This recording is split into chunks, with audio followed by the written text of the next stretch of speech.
For over 125 years, it has been the site of some of the greatest opening events of all time, starting with the Penn Relay Carnival at its opening to the last NFC Championship ever won prior to the Super Bowl era. And now it has become the site for the best high school football matchups in the city. And to put it simply, it's just a Philly thing. You are watching the St. Joseph's Prep Hawks take on the Roman Catholic Cahillites live at the historic Franklin Field, located on the campus of the University of Pennsylvania in Philadelphia on this lovely evening. This presentation is brought to you by the great members and students of WSJP, the student broadcasting club of the Prep. I am Dominic Campanaro. I will be your play-by-play commentator for this PCL matchup, joined aside by my color analyst, Alex Erespe. And normally this is a time when we get into lineups, but kickoff has begun. The Roman Catholic Cahillites will start with their white uniforms, and the Hawks with their black uniforms, and everyone's ready. The Cahillites will kick it away, and off we go at Franklin Field as kick is sky short to the 18-yard line. Hawks will take it out there, and will be stopped at the 33-yard line on a solid return. So, Alex, I didn't get to introduce yourself, but if you want to say your name as the game is commenced. What's up, everybody? My name is Alex Erespe. I am a sophomore, and I'll be your color analyst tonight. Thank you, Alex. The Hawks will be led by quarterback Charlie Folk IV. He was number 4, lined up on our side.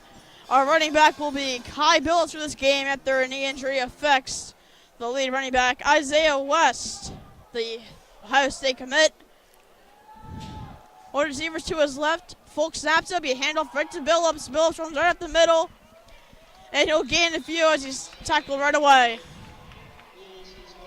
I mean, I feel like the Prep is going to have a great running day today. On their one of 2 losses, against Bonner. Bonner ran 243 yards, so I feel like the Prep is going to be very run-oriented today. Yeah, the Hawks did play very well in the passing game in the last game against O'Hara. Folk, one receiver to his left, 2 to his right. Folk snaps it, goes right to Billups. Billups to the outside. Goes one tackle and gets tackled immediately at the line of scrimmage. And he will be down, and it will be second down and 5.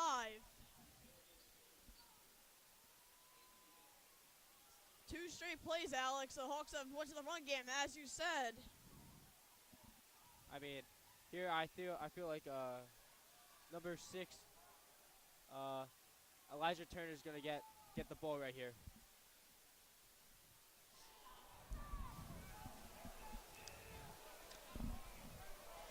Folk will snap it, one receiver to his right, takes a snap, it's an immediate handoff up the middle, and he gets the first down.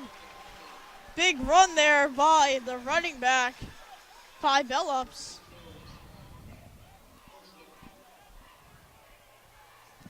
And the chains will move as the Hawks get a first down, and the ball spotted just shy of the 45-yard line on their own side.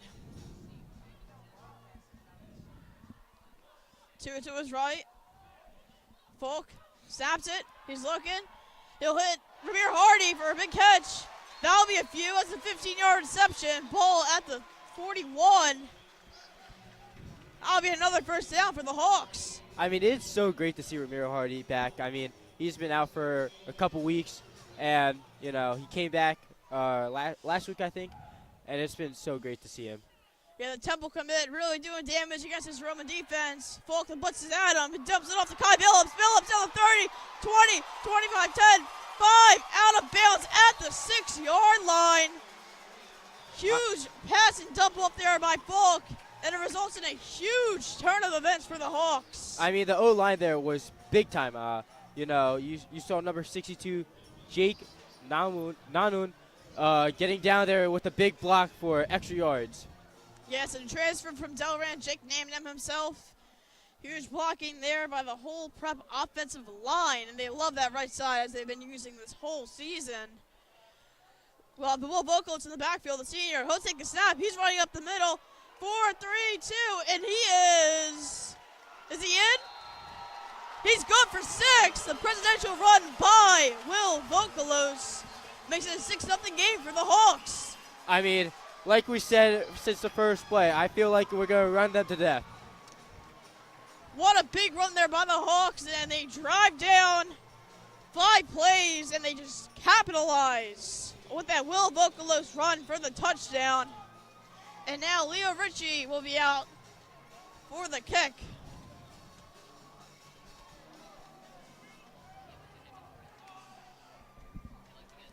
Snap is good, kick is up, and that splits the upright. It is 7-0 Hawks. 9:01 left in the first quarter as the prep fight song blares by the school band, and the fans are getting to it as well.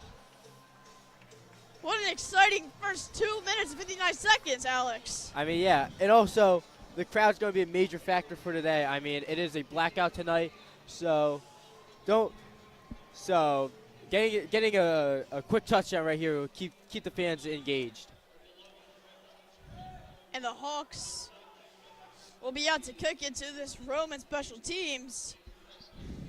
And we'll get to see the incredible Roman quarterback Samaj Beals in action. 21 offers. He'll soon take the field and take his first snap against this Hawks defense. And this Hawks defense is powerful, Alex. How would you say about the Hawks defense continuing to be a potent team? I mean, the coach, Tim Rogan, is a very well defensive-minded coach. And, you know, he has Anthony Sacka, the captain. I mean, he's the general of this defense. He uses quick hands off the edge with Brandon Lockney, number 34, the DB, in the sophomore class. And then with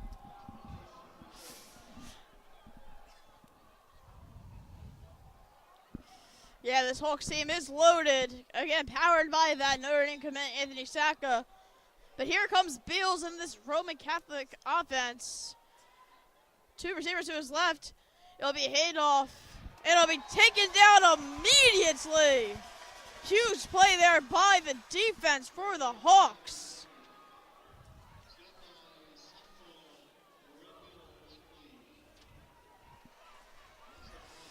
That'll be a loss of 3 there. Or a loss of 5, excuse me. Beals 2 receivers to his left, 1 to his right. And that looks like it might be a false start. And it will be. And now it'll be a 2nd and 20 for this Cahillites offense. So not the start that they expected after 2 plays, but just talking about this offense, Alex, how good. Let's talk about Samaj Beals. Huge player, huge team leader. Set the PCL record for passing yards in a single game against St. John's of the DC school, 456. And now he's taking on this Hawks team once again. 3 receivers to his left, motions to the right. He'll go right at it, and it'll be nearly picked off. Nearly picked off by Messiah Akery of the Hawks. I got Messiah Akery with the pick today. I mean, he uses his hands really well, and he's pretty good on coverage also. Messiah Akery did have a pick the last game, but also another player to look at, Brandon Lockley of the defense. Transfer here, and he's very aggressive. We'll see how this play goes. 3 to his right, 1 to his right. He snaps it, and it's incomplete. And now it will be 4th down and 20, and it looks like the Cahillites will be forced to punt here. I mean, the prep early has been blitzing a lot, putting a lot of pressure on Samaj Beals. And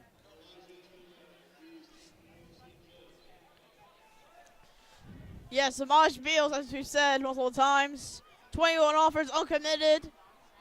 We did see early on Coach James Franklin scouting out this team, looking for his guys. As flags are thrown on the snap.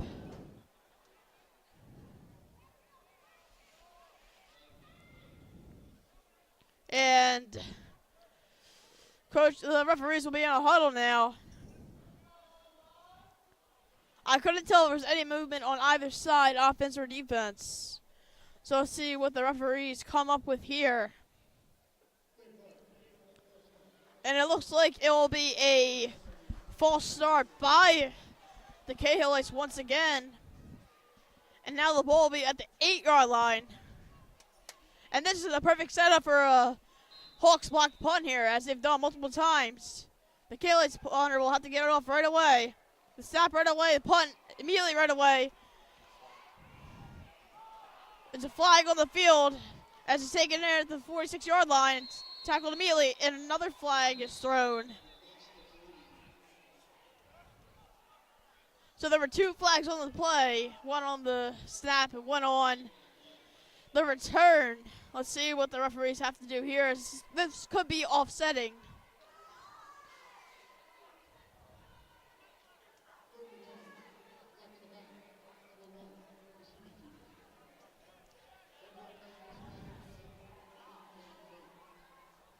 Looks like it's a 10-yard penalty for blocking the back against the Temple commit, Ramir Hardy. Ball looks like it'll go back. They're spotting it as we speak. It was taken in around the 46, 47-yard line. So we'll see where they spotted at for this play as this Hawks offense takes over once again.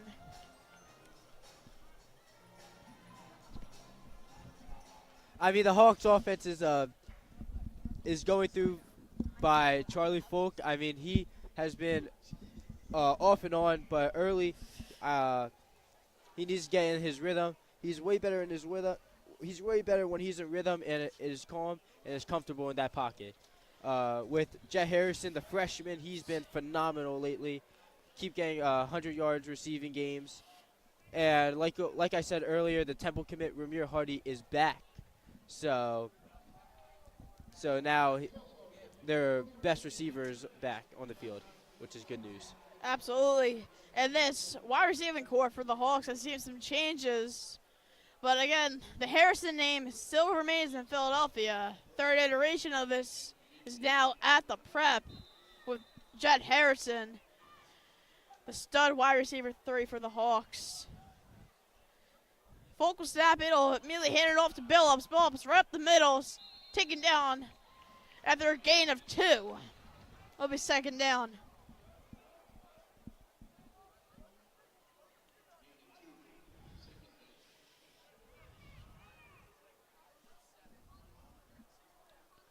Ramir Hardy is on a one-on-one here, so we might be able to see some action with the Temple commit as he's taking on Simmons.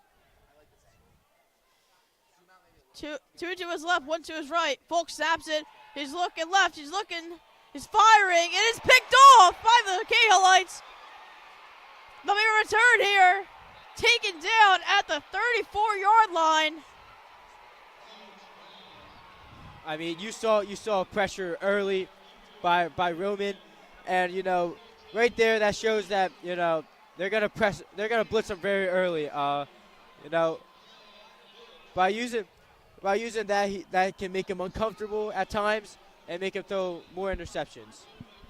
JoJo DeLeese, as the name has been said multiple times ahead of this game, including by legendary prep teacher Mr. Connors, as it was picked off as he read Folk's pass perfectly. And the Cahillites will have a great chance to score here, starting at the Hawks' 35-yard line. Beals will snap it. Calm in the pocket, cool collective. And there's pass interference as the pass is incomplete by Beals.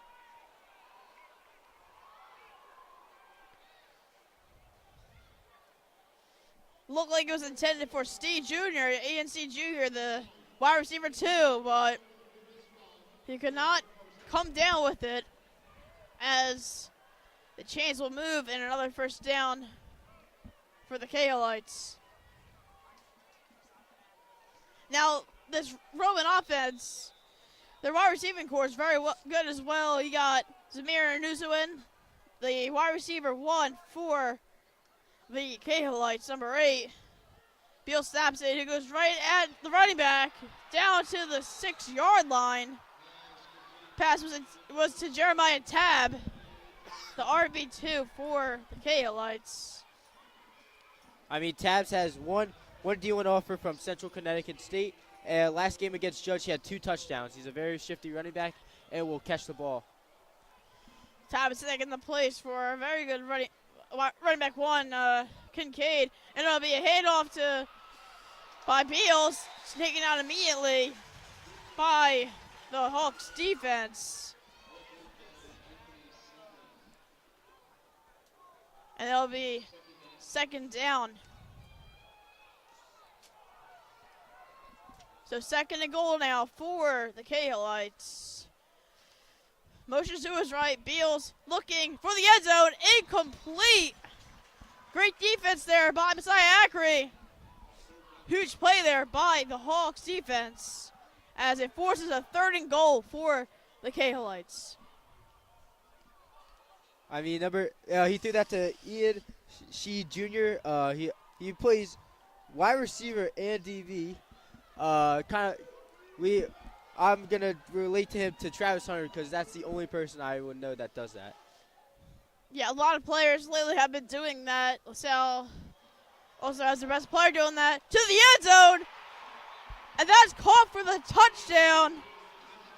Good play there to William Felder, the wide receiver, and that's good for 6.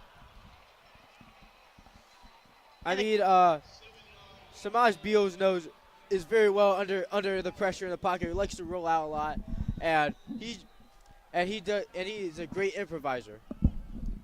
Samaj Beals sway one offers. Pollock's kick is up and good. And we have a tie ball game here at Franklin Field. Your score, Hawks 7, Cahillites 7. And the answer back by this Cahillites team, has been huge. A lot of excitement there for this Cahillites fans and fan base. So we haven't highlighted a lot of the prep defense yet, but aside from Anthony Sacca, the Notre Dame commit, there was an injury beginning before the season with Maxwell Roy, the defensive tackle, who suffered a knee injury before the season. We hope for a speedy recovery for the 4-star commit going to Ohio State.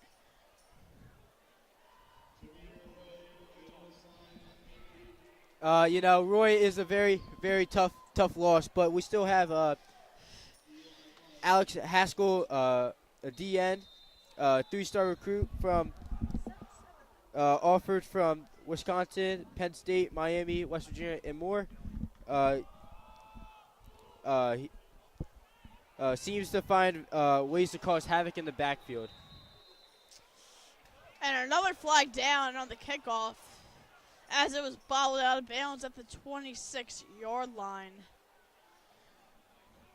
I couldn't tell what this penalty was on. Let's see what the referees rule.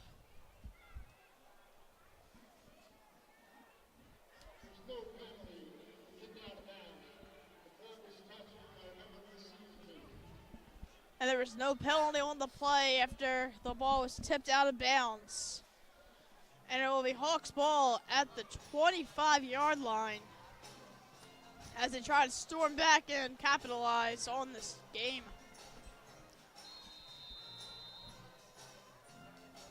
So Folk's going to take the field again, along with his team. And let's see what they can do here. New set of downs, new drive. Time to see what will happen with this Hawks team. 2 receivers to his right for Folk, 1 to his left. Puts it in motion.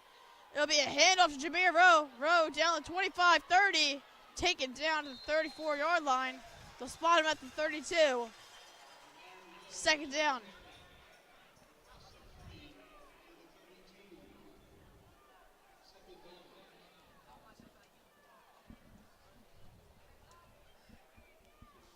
Second down now for the Hawks. Folk, 3 receivers to his left. Billups on the backfield. He'll snap it, go right to Billups. Up the right side, he has a hole. 40, 45. And that will move the chains on that carry for Billups. Add to there, move the chains. First down for the Hawks. I mean, big run from Billups right there. I mean, taking it for the role of Isaiah West with the unfortunate knee injury. He's been doing really well for us lately. Yeah, very good by Billups after taking over as running back 1 for the Hawks for the unfortunate injury for Isaiah West. But the Hawks continue to push through all these challenges. Will Bookless with the handoff. Down to 46, they'll spot on that. And it looked like we had a Roman player flop on the field there, trying to get a penalty called. It'll remain second down. And that was Louis Amiano, who was a former Hawk himself, who just transferred to Roman and is starting on the lineup here. Second down 9. Billups in motion. Folk will snap it. He's looking. He jumps it off. And it's picked off by a big man. A big man interception, but flags are on the field. And the Cahillites take over. But we'll see what this flag has to do if it affects the outcome. That was picked off by Michael Fords, the D lineman. The senior D lineman. I mean, not the best decision right there. Was a little bit panicking right there. Folk is still a young quarterback with a huge upside, but just experience will need for him for help right there. And the penalty will be on the Cahillites. It'll be first in 10 at the 48-yard line.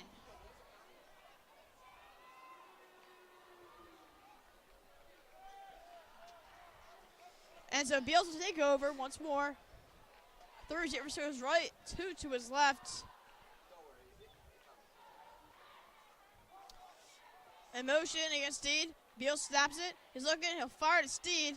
And there'll be another flag throw, but Steed will take it in for no gain.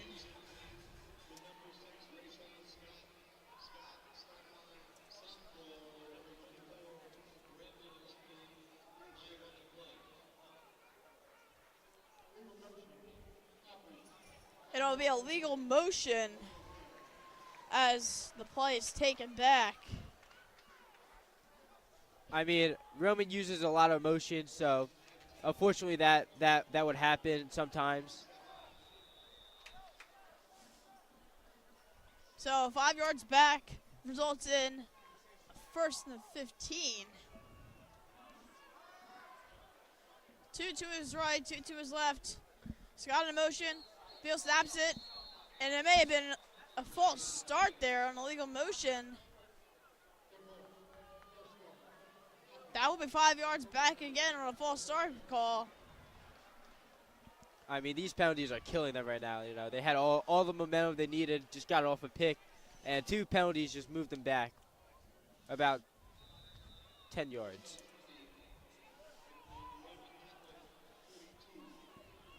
Now the ball is spotted at the Roman 42-yard line. And let's see what they do again. It's first and 20. Let's see how this offense deals. 3 to his left, 1 to his right. They'll hand it off to Tab, and Tab is taken down immediately. Second down long.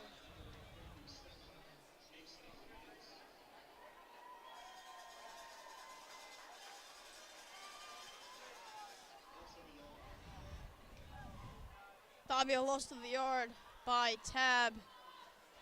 Beals signaling to the left. 3 receivers to his left. That'll be another flag. 2 flags are thrown.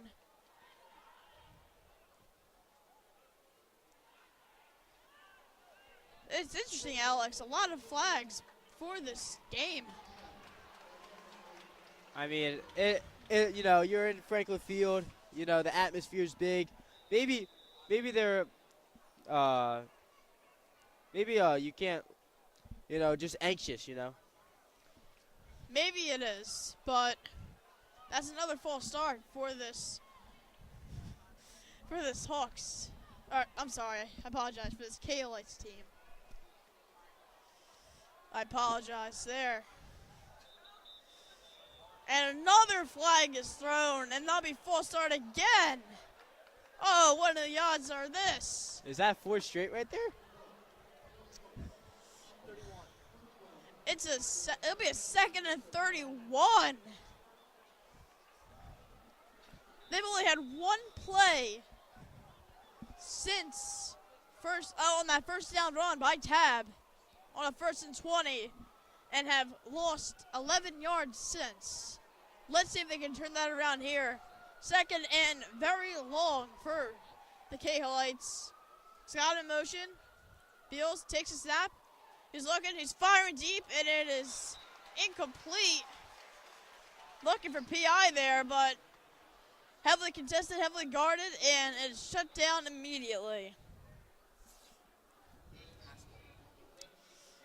Alex Haskell is down on the field right now. And we will have an injury timeout by the Hawks. The whole team out on the field. Hope for a speedy recovery and a return as immediate as possible. But in hope, let's talk about how close this game is so far, Alex. 14 points scored.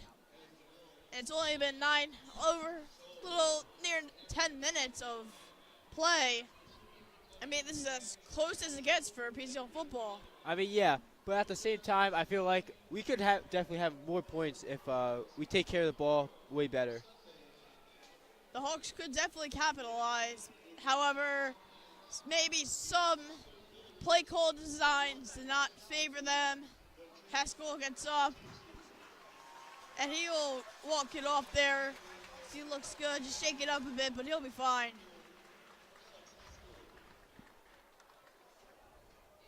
And Haskell will be able to return to the sideline swiftly.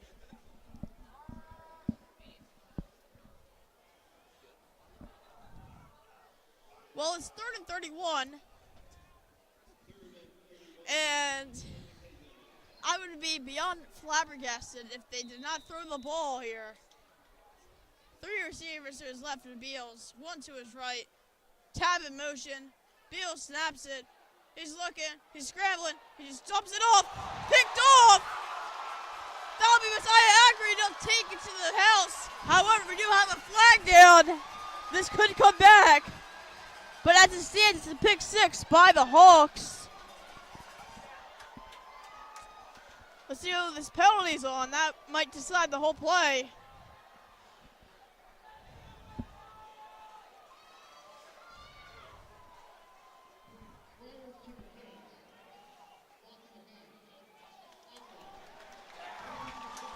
It'll be a block in the back by the Hawks with a penalty moving decline. And that Messiah Ackery pick 6 remains. And as you said, Alex, he was due. He was due indeed. I mean, I really just called that, and I'm very surprised. But, I mean, that is right there. Samaj Beals' sixth pick in his long high school career. So those really don't come that often. Now it's hard to get a pick against a great quarterback like Beals. Snap is good. Kick is good. Richie's 2 for 2 on extra points tonight. And that's a 14-7 game. 2:08 left in the first quarter as your Hawks take this lead against Cahillites. And only 3 plays there. And nothing there looked like it went in the right direction for the Cahillites, Alex. I mean, yeah, lots of penalties, and then after the penalties, you have to pass. And, the Hawks really just read it like a book and just played really good coverage and got a pick six. So. And it looks like the Hawks will be back and ready to kick it off. Second time tonight for Richie. And Richie kicks it off, and it'll be taken in the 9-yard line. See a solid return here, down around the 26-yard line. Looked like there were some holes, but couldn't find the blockers there. As a fine 15-yard return is there. And the wind picks up at Franklin Field. Slight breeze right now at this time, about 60 degrees, and it was a beautiful day. Around 6-mile-per-hour winds to the northeast. But Beals will take the snap, and he'll hand it off to Tab. He'll fumble it. But Tab looks like he'll get on top of it. The play's down 17-yard line, it looks like. That was a close one. Back-to-back plays for 2 turnovers. That would have been very good for the Prep defense. And that's another loss of yards by the Cahillites. Second down, around 18. And, well, another flag was thrown, and if you guessed it, it was a false start once again against this Roman team. Well, I mean, I don't know if there is to say about this.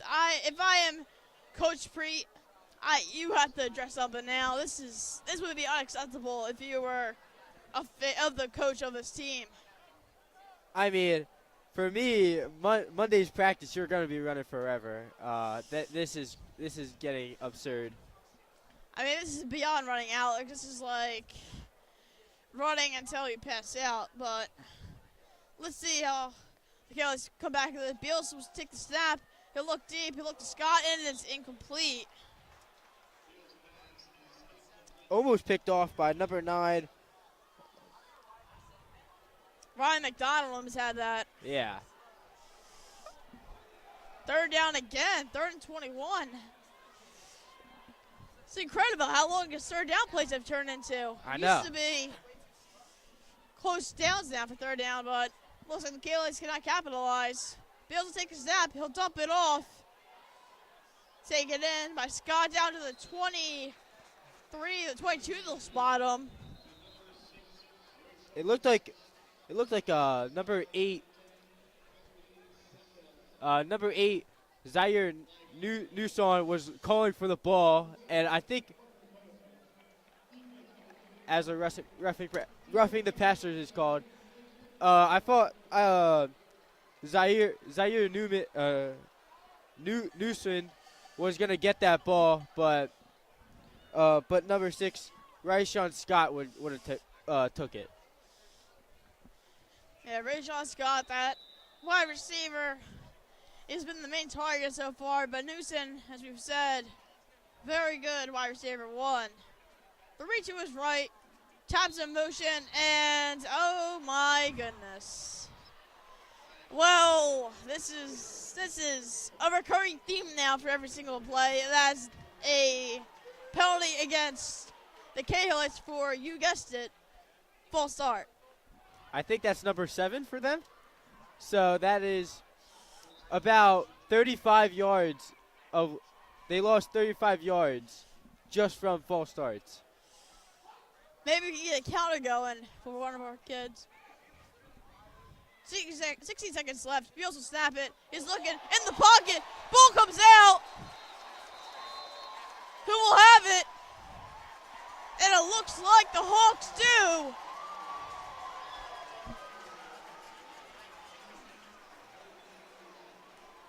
That's a strip sack there by the Hawks.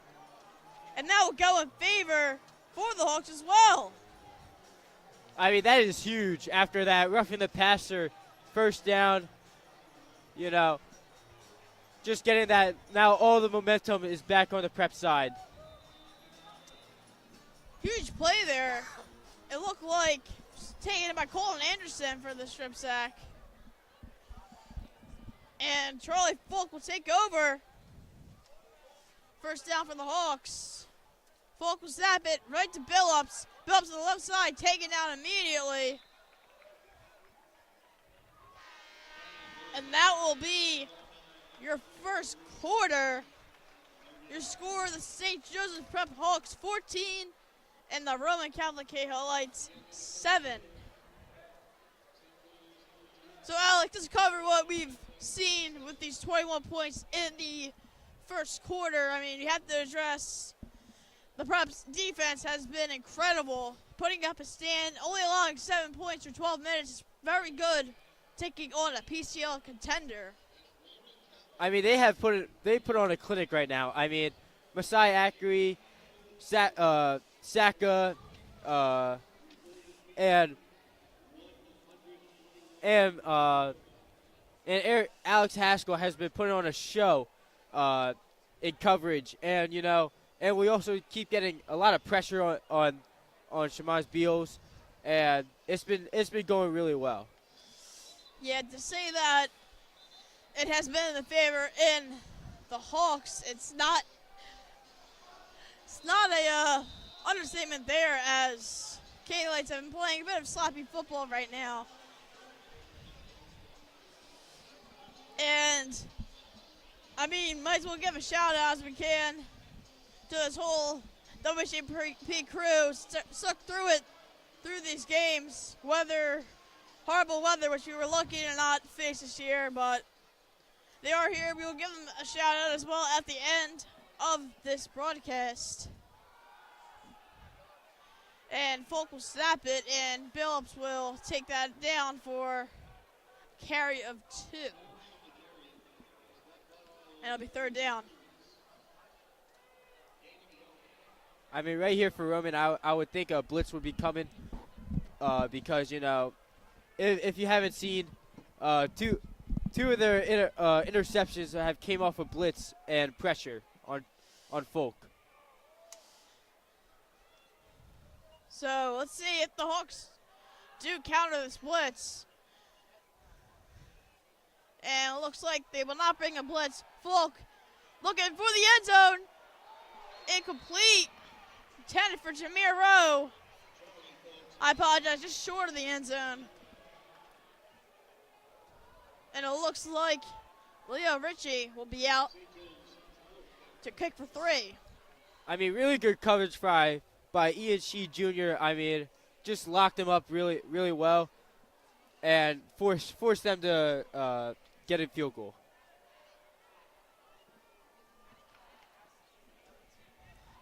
So Ritchie will be out to kick. Be a 36-yarder, 37-yarder. Snap is good. Ritchie's kick is up, and it is good. Splits the uprights. 17-7 ball game.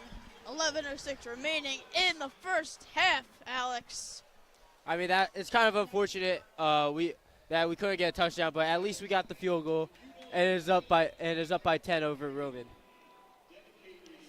And that'll be the first point scored of the second quarter.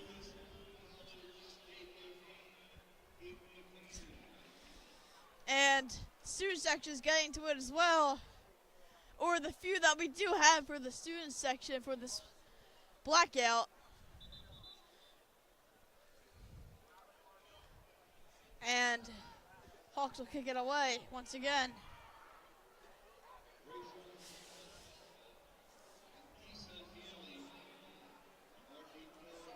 I mean, if I'm the Roman offense right here, I would keep saying, like, stay calm.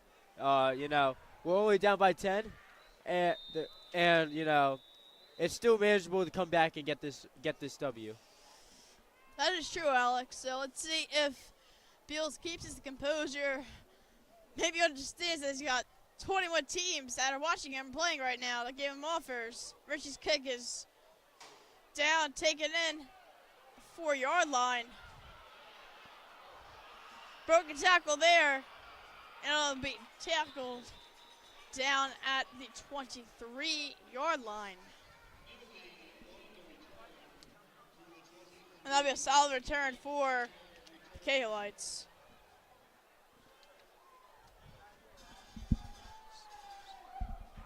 I mean, right here, I would think you go to run right here, try to get the offense going, and get a big gain. Fans are getting loud. The Cahillites will take over again. Beals will snap it. He's looking, and that pass will be completed. And they'll mark him right on the spot, and it will be a first down as the chains will move. As the first down in a while for the Cahillites. Beals will snap it. He'll dump it off the tab. Tab taken out by Strats. I apologize, Brennan Lockley, who we've mentioned multiple times. 2nd down and 9. And this Cahillites team is going right at the line. They're trying not to waste any time to go downfield. Beals will snap it right off the tab, right up the middle, but taken down immediately by this prep defense. And it'll be back to a 3rd down for the Cahillites. I kind of like this tempo. I mean, just like trying to. Immediate stop there by Beals, but flags do come flying in. And it is another false start. Number 8 on the evening for the Cahillites. I mean, I just said I like the tempo, but maybe that was a little bit too fast as the O-line was not ready to get settled. That might have been the announcer jinx there, Alex, but I don't know. We'll see.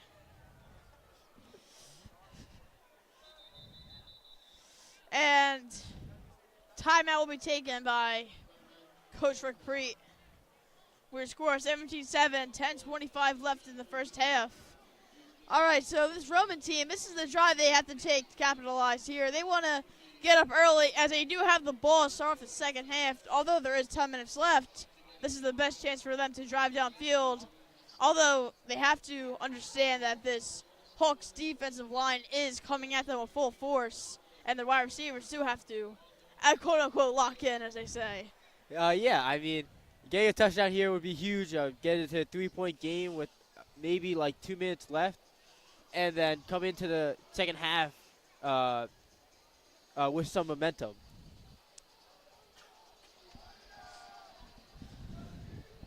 Third and long for the Cahillites.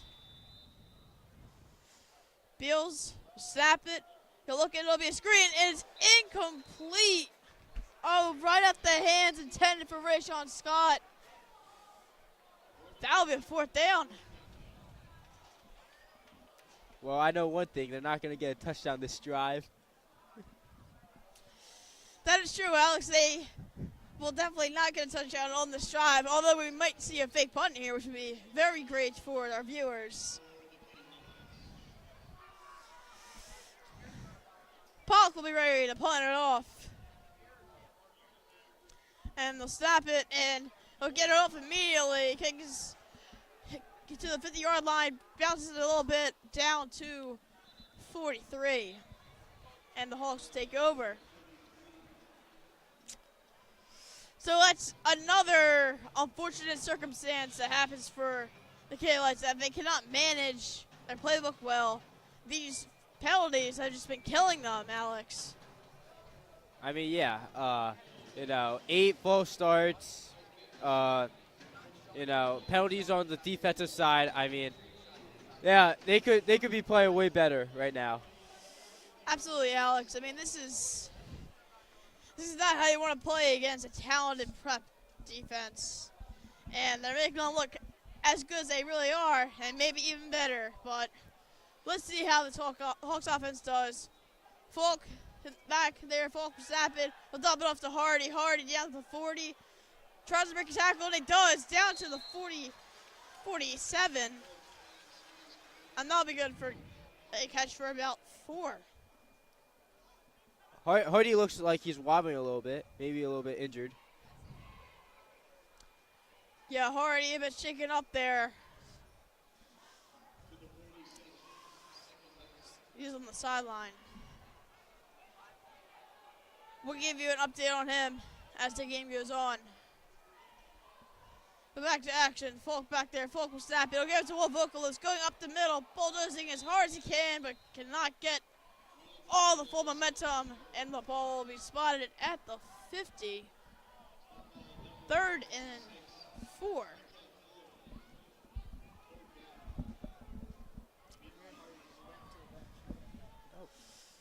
I apologize. 3rd and 3 there. Interesting spotting difference there from our view. 2 receivers to his left and to his right.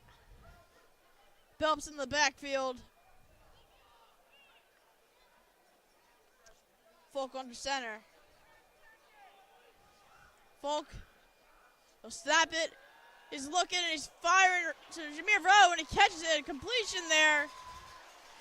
And move the chains. Here comes the road train. That's a 1st down. I mean, good pass by Charlie Falk, recognizing that the DB was on the middle side, so he threw it on the outside. Looks like there will be an injured Cahillite there on the play. 8:51 left in the 1st half. As William Fielder gets up immediately and walks off the field.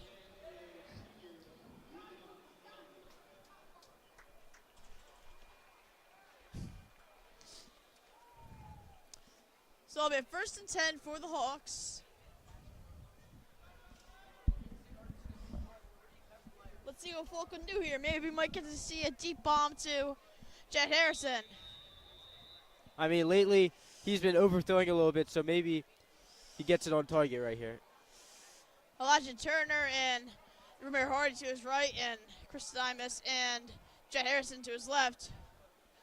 Falk looking to pass here. He's looking, he's firing, and he overthrows Jet Harrison on a tip.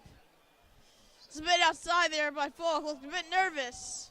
What do you think about that, Alex? I mean, there's a little bit of pressure. I thought he was going to go deep on in the middle, but, you know, just a tip ball. That's just unfortunate. Ramir Hardy is getting bandaged up on the sidelines, but he looks like he'll be ready to come back into the game. May have been a turf toe, but he looks like he will be fine to return. Phillips behind Falk. Falk will snap it, handed right off to Phillips. Phillips up the right side, trips a bit, and gets about a yard on that. It'll be 3rd down and 9.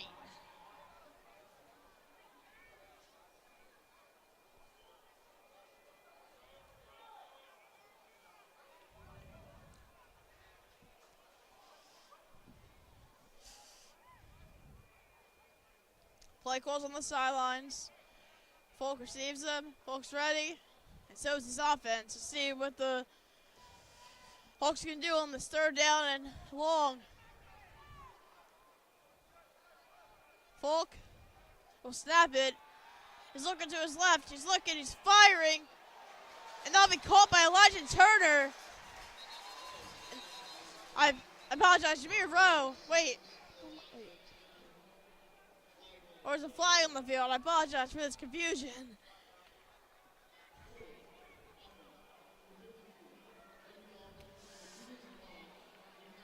And it'll be a holding on the Hawks, and that'll move it back. I mean, that's unfortunate. You know, you just got a 1st down and it just got called back, and now it's a 3rd and long. It'll be a 3rd and 19 for the Hawks. 7:30 left. Folk will stop it.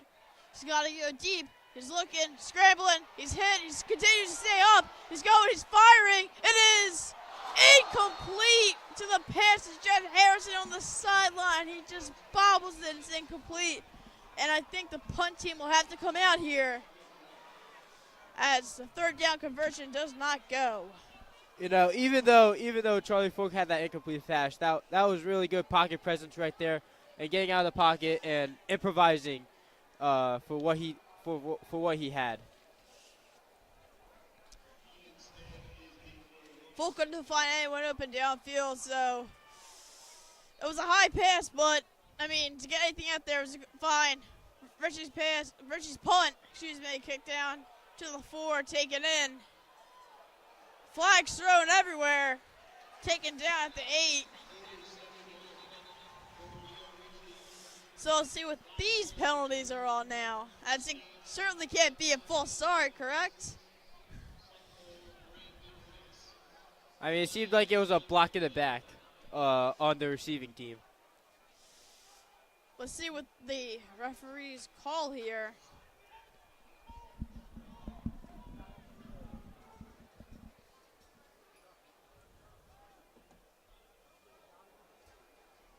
No word yet.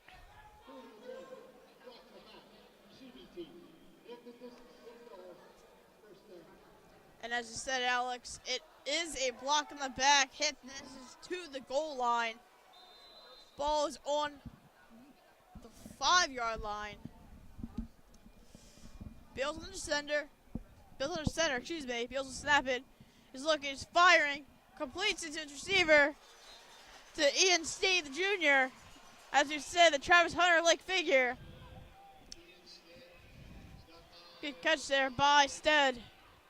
And Beals immediately gives it a tab as he's taken down for a gain of 1.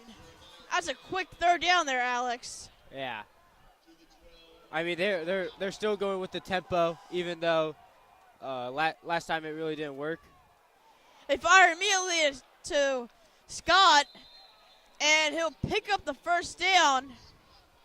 And looks like they're going to continue to charge downfield. A lot of whistles here as it'll be a timeout on the Hawks as Coach Roken takes his first timeout of the half. So this tempo, Alex, I mean, we haven't really seen this before for a team that the prep has played, but it's rather different to say the least. And I couldn't really tell you if it's in favor of the team or not, but what would you say, Alex? Would you say that this helps them out in the long run, or do you think this affects the game? What do you think? I mean, I think it's a good idea. It's a good idea because it keeps their momentum going. It keeps the prep off guard, gets them tired at points, and hopefully this keeps going for them so they can get a touchdown. Yeah, very good points there, Alex, as they will continue to be aggressive as they can. Beals will snap it. He's looking, and it's caught by Isa Neely. And that'll be a completion of 6 yards. And it'll be second down. Again, under center, Beals stops it immediately. He's looking, scrambling, fires, wide open. Back to Neely. And that will move the chains all right. And that'll be a first down. Ball at the 45. Again, soft fits that we've seen. Beals will snap it. He's looking. Oh, he's scrambling. That might be intentional grounding. Beals looked like he was being tackled and he just dumped it off to whoever was there, and they will throw the flag there for intentional grounding. And that was a costly play there by Beals. Interesting why he didn't just keep it or dump it off. I mean, to whoever they could. They had all the momentum. I mean, they should. That was a terrible play by him. But hopefully that doesn't. They're still going to use the tempo, but hopefully that doesn't hopefully that doesn't help help them. Cahillites back with this aggressive offense. Beals, tab under center. Beals will snap it. He's looking to his left side. He's firing. Oh, tipped off by Rayshon Scott. And that'll be a quick third down and long. So to put it into perspective, the ball is on the 28-yard line. They have to get to the opposing 45. And they'll do a quick screen there, and it is incomplete to Scott, and that's another fourth down for the Cahillites. I mean, Scott has a lot of key drops here in the first half, and you can see with his body of motion that he's very frustrated about what's happening right now. And the Cahillites will bring out the special teams to punt here on a fourth and very long. Snap it, punts off, and doesn't look like it'll be taken, but it will be down just shy of the 45-yard line. Well, they won't mark it at the 45-yard line. Interesting. It looked like it stopped before, like near the prep side more than the Roma side. Interesting ball spot there, but despite the play, it is still the Hawks' ball. I mean, right here, if we could get another touchdown or a field goal right here, we would be in a good spot heading into halftime.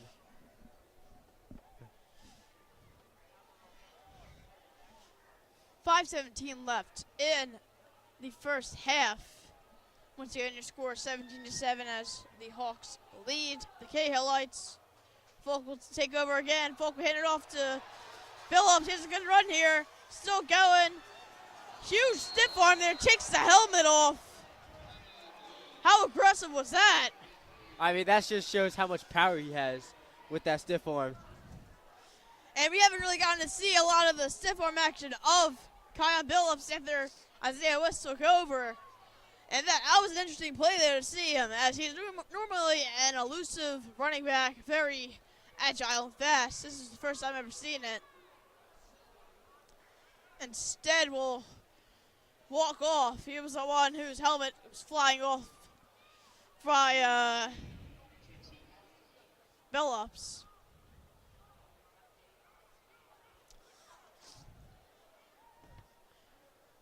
So 2nd and 5 here.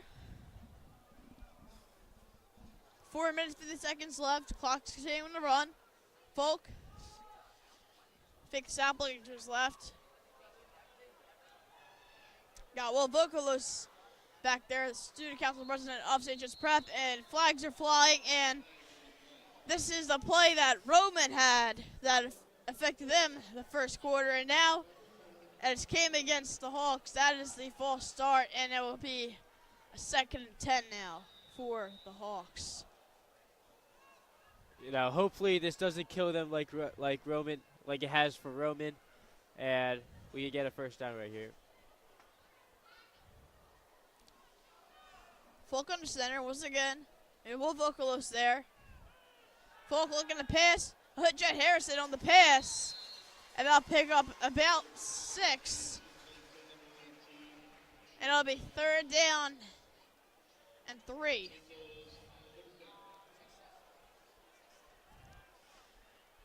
All right, Alex, so it's 3rd and 3 here. If you're the Hawks, do you hand it off to Phillips? Do you go for a nice little bubble screen here, or what would you do in the situation? I feel like we gotta do a screen to Ramiro Hardy. I feel like, and that or just a bubble screen to try to get the first down. Hardy's back out there. Focal Savvy will pass it to Jet Harrison, and it is deflected by number 14, C.J. Miller. And the Hawks won't try to risk it here. They'll just punt it off. 4:09 left in the first half. Once again, your score 17-7 as the Hawks take the lead and commanding lead over the Cahillites. Richie on the punt here on the 4th and 3. Snaps good, punts off. Be a very high punt. Take it in. Good bounce at the 10. And it'll kick into the end zone. Unfortunate for the prep, but the ball will be spotted at the 20-yard line. Normally you get to see a good punt there by Richie, but maybe the wind was affected or the spin of the ball. Despite that, the ball will be on the 20.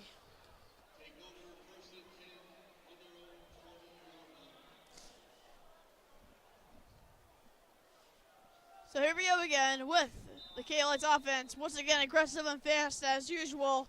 Beals will snap it. They don't get it off immediately to C.J. Miller. And Miller has room, 40, 50, out at the 49-yard line to C.J. Miller. And that'll be a huge first down completion there. I mean, the clock will stop. He showed his stiff arm right there to get more yards. Beals snap it, going right at Tab. Tab, 101, breaks lock with his ankles. And a huge pickup for 7 yards as the fans love it. That was something you see from like Lamar Jackson or someone in the NFL. Yeah, I mean, Tabs is a very good and agile running back, so he can be able to do this anytime he can. Beals will snap it. Lockley tries to get there, and it was battered away by Acri. And it'll be 3rd down and about 5. Excuse me, 3. 3:30 left. Beals surveying. Beals snaps it. He'll dump it off immediately to Miller, but he can't come down with it. Apologize. It's dead there. And it will be a 4th and 3. And they'll get the offense out here. It's a huge play here, Alex. This could change the momentum of the game right here. They're going to take a timeout. So, again, very aggressive as you've seen in the past drives for Roman. It hasn't proven to be very effective, but I don't know. We'll see. Maybe we'll get to see a huge first down here. Nice little slant could be very huge for this Cahillites team. I mean, they've been utilizing a lot of short passes right here. The prep keeps not pressing on them, and they keep just taking easy yards at points, but also at the same time they drop catches. So it's been a rough game for them, but they still can come back and win. It's a huge play here, Alex. It's 4th down.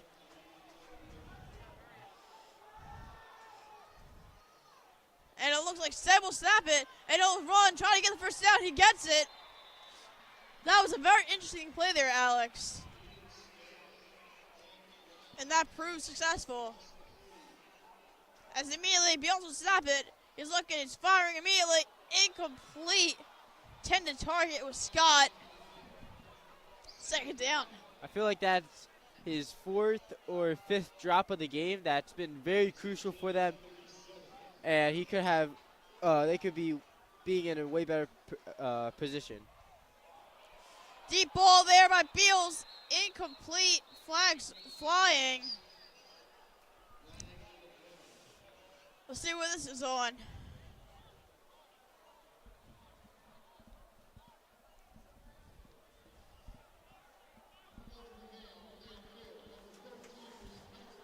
And there'll be an ineligible man downfield for the Cahillites. They'll back that up a few yards. 2nd down and 15.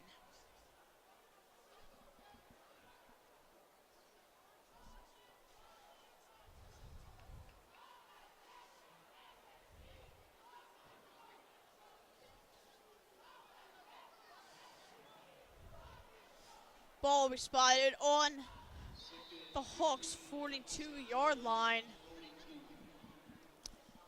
2nd and 15, as you said.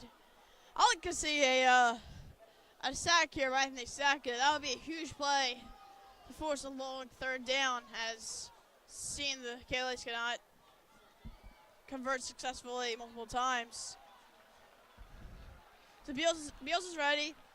Or maybe a pick right here. You know, they keep dropping the ball. Beals is looking, he's firing, incomplete, intended to Scott once again, just outside his hands. That'll be a 3rd and long.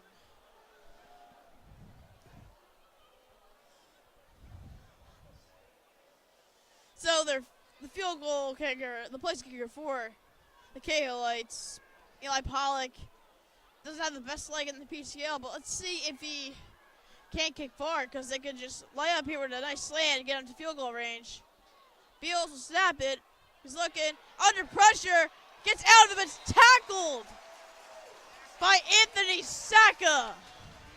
4th down. I mean, you just called that right there.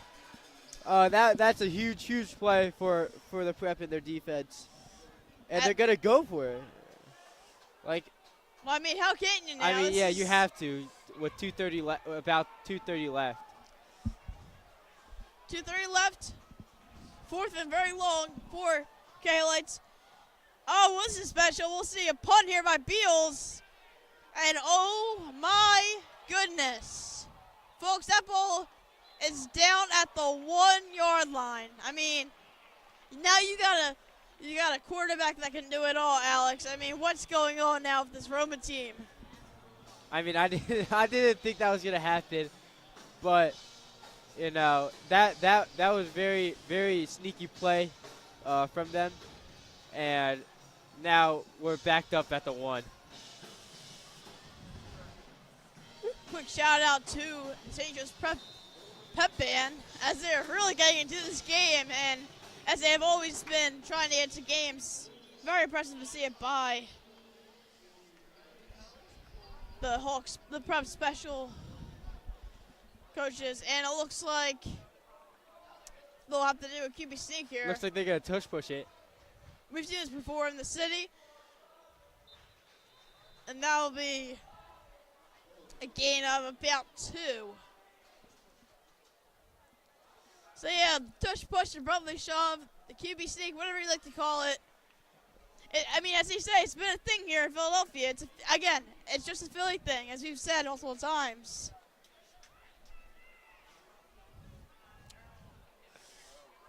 Billups in the backfield, focus snap it.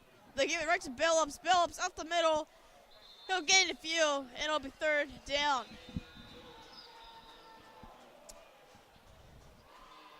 And we got a Cahillite down right now. It looks like he's good. Never mind.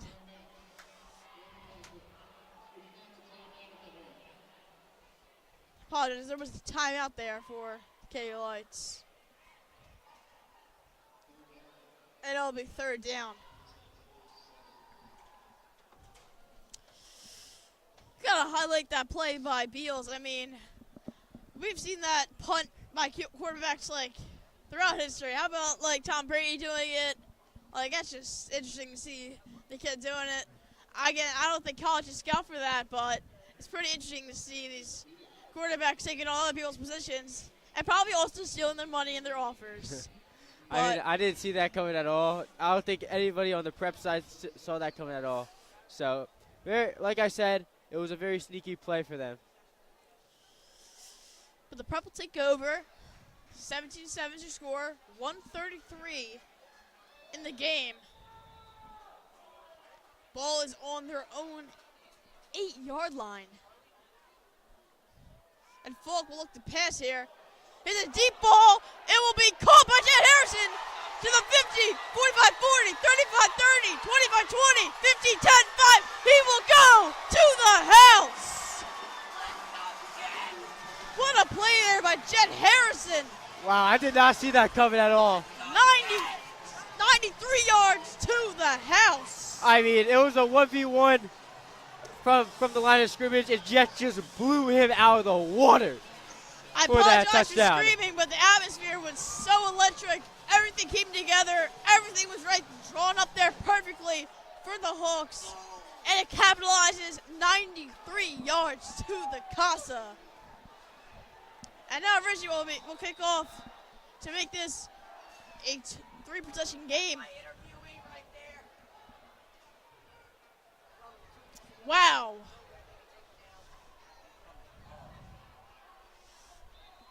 And the kick is good.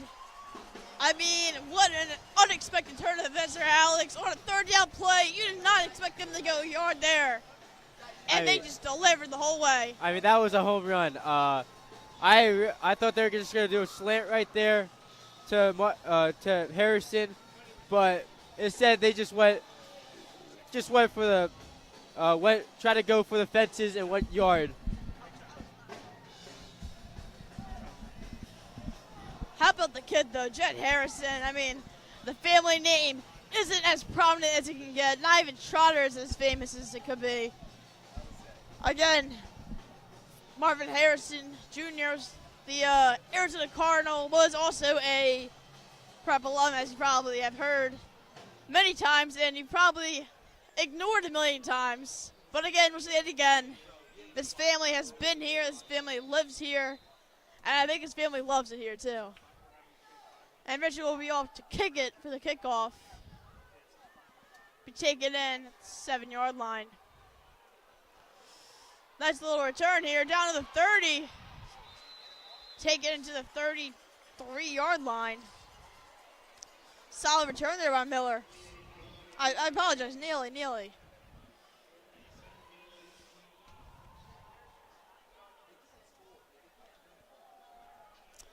So, let's see if the Cahillites have a great 1-minute offense. They can drive down the field. Beals is ready. Beals snaps it. It's firing immediately and be caught and out of bounds. I mean, they got to go tempo right here because it's a 2-minute drill. Pass was completed to Neely. He didn't get the first down, though. Just short. Beals, he'll dump it off. And that'll be incomplete. Intended to Newsom. Third down. I mean, that's another fast third down. 7 seconds elapsed before it was third down. So let's see here, Alex. What do you think? You run up the middle? I mean, you have no timeouts. So you have no timeouts left. See what they do. They'll fake the handoff. Incomplete to Neely. Oh, man.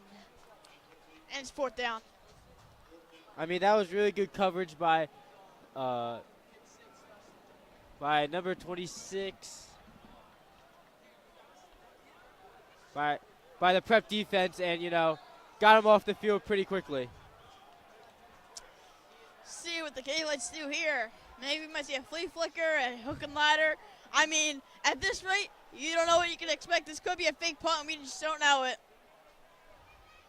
But the punter has come out for Roman. Let's see what happens here.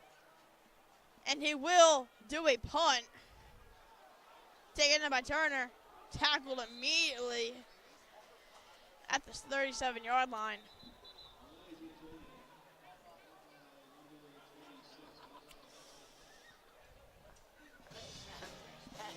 And the prep will take over after Jet Harrison scored the 93-yard touchdown pass from Charlie Folk the fourth.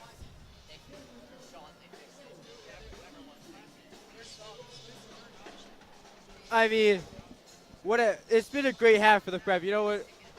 What it will capitalize is another touchdown or a field goal right here by Charlie Folk and company.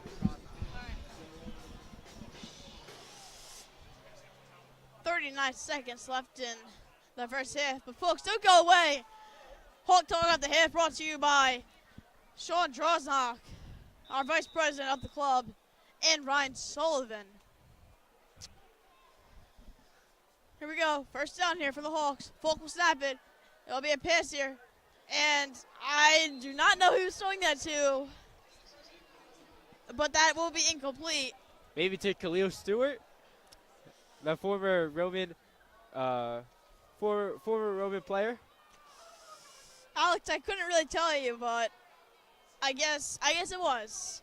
Although it would have been funny to see a big man touchdown there, but I don't know. That's how Rookin loves to play his offense. He loves to do mind games and everything. 33 seconds left, and timeout taken by Coach Rookin. Would you just kneel it right here? I mean, just get the touch. I mean, you get a field goal here. Wouldn't be bad. I would just bomb it if I could to Ramir Hardy or Jay Harrison, as you just did. But they're gonna have 2 safeties deep at least. Yeah. So, unless if they're blitzing every single drive, which I mean, go ahead. That's a freebie then. I mean, yeah. That's how they just got their latest touchdown.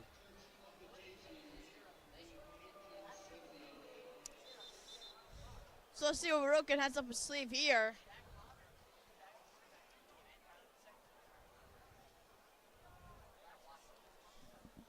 Second down now.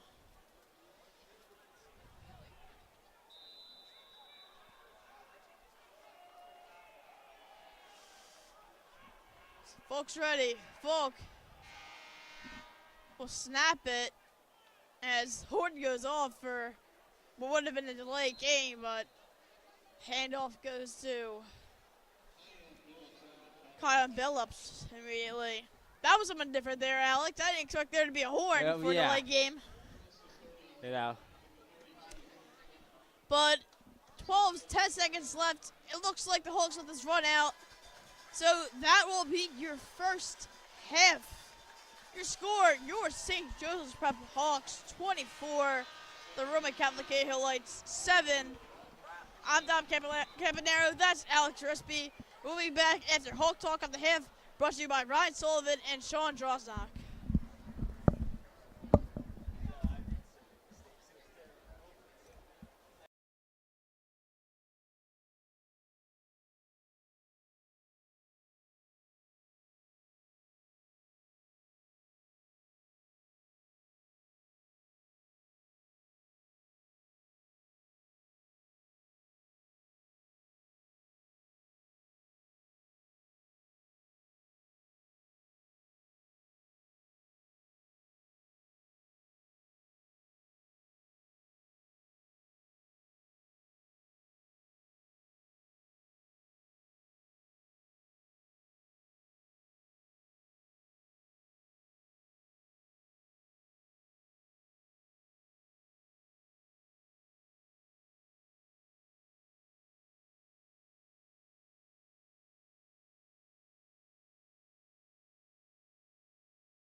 Welcome, ladies and gentlemen, to Hawk Talk at the Half here at Franklin Field. I'm Sean Drosnock, joined by my co-analyst, Ryan Sullivan. Ryan, how are you doing tonight? I am doing great. I'm doing even better because of the fact the Prep is up 24-7 right now over Roman Catholic, and I'm excited to be on this latest edition of Hawk Talk.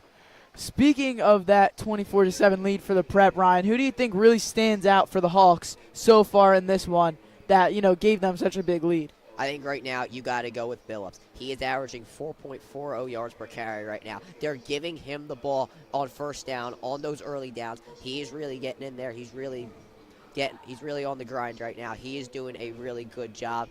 And while not having the greatest game in the world, only a 46.15 completion percentage, Charlie Folk, he has done a decent job when the Prep has needed him to do it. 163 passing yards. He has gotten the job done when the Prep has needed it to get done. Listen, I understand he does have those 2 interceptions and all, but you got to take into consideration of the fact that he does have a passing touchdown. He has been able to avoid some sacks. I think he's done a decent job thus far. Not an incredible job. There definitely are some critiques that you could give him, but he's done a decent job thus far.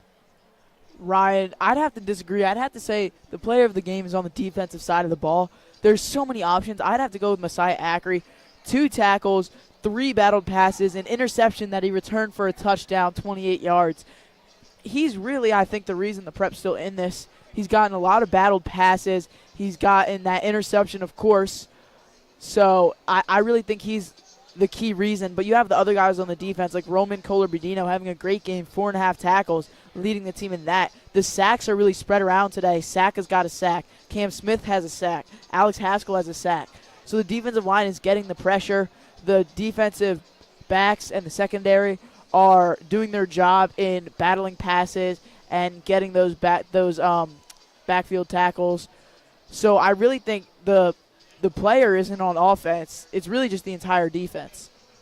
And speaking on Charlie Folk, I do get what you're saying, where he comes up where they need him. 93 yards to Jet Harrison. That's obviously an impressive play. And it was a decent throw, a little bit underthrown, but it was a solid throw. And Jet had solid space. But aside from that play, Charlie Folk has 2 interceptions and 2 targets to his offensive linemen. He threw one to his right guard, Sean Molly, and one to Khalil Stewart, the Syracuse commit. So he just looks discombobulated out there, uncomfortable, and he has all season. Now, again, he is a sophomore quarterback starting, but it concerns me, especially coming into the state playoffs soon.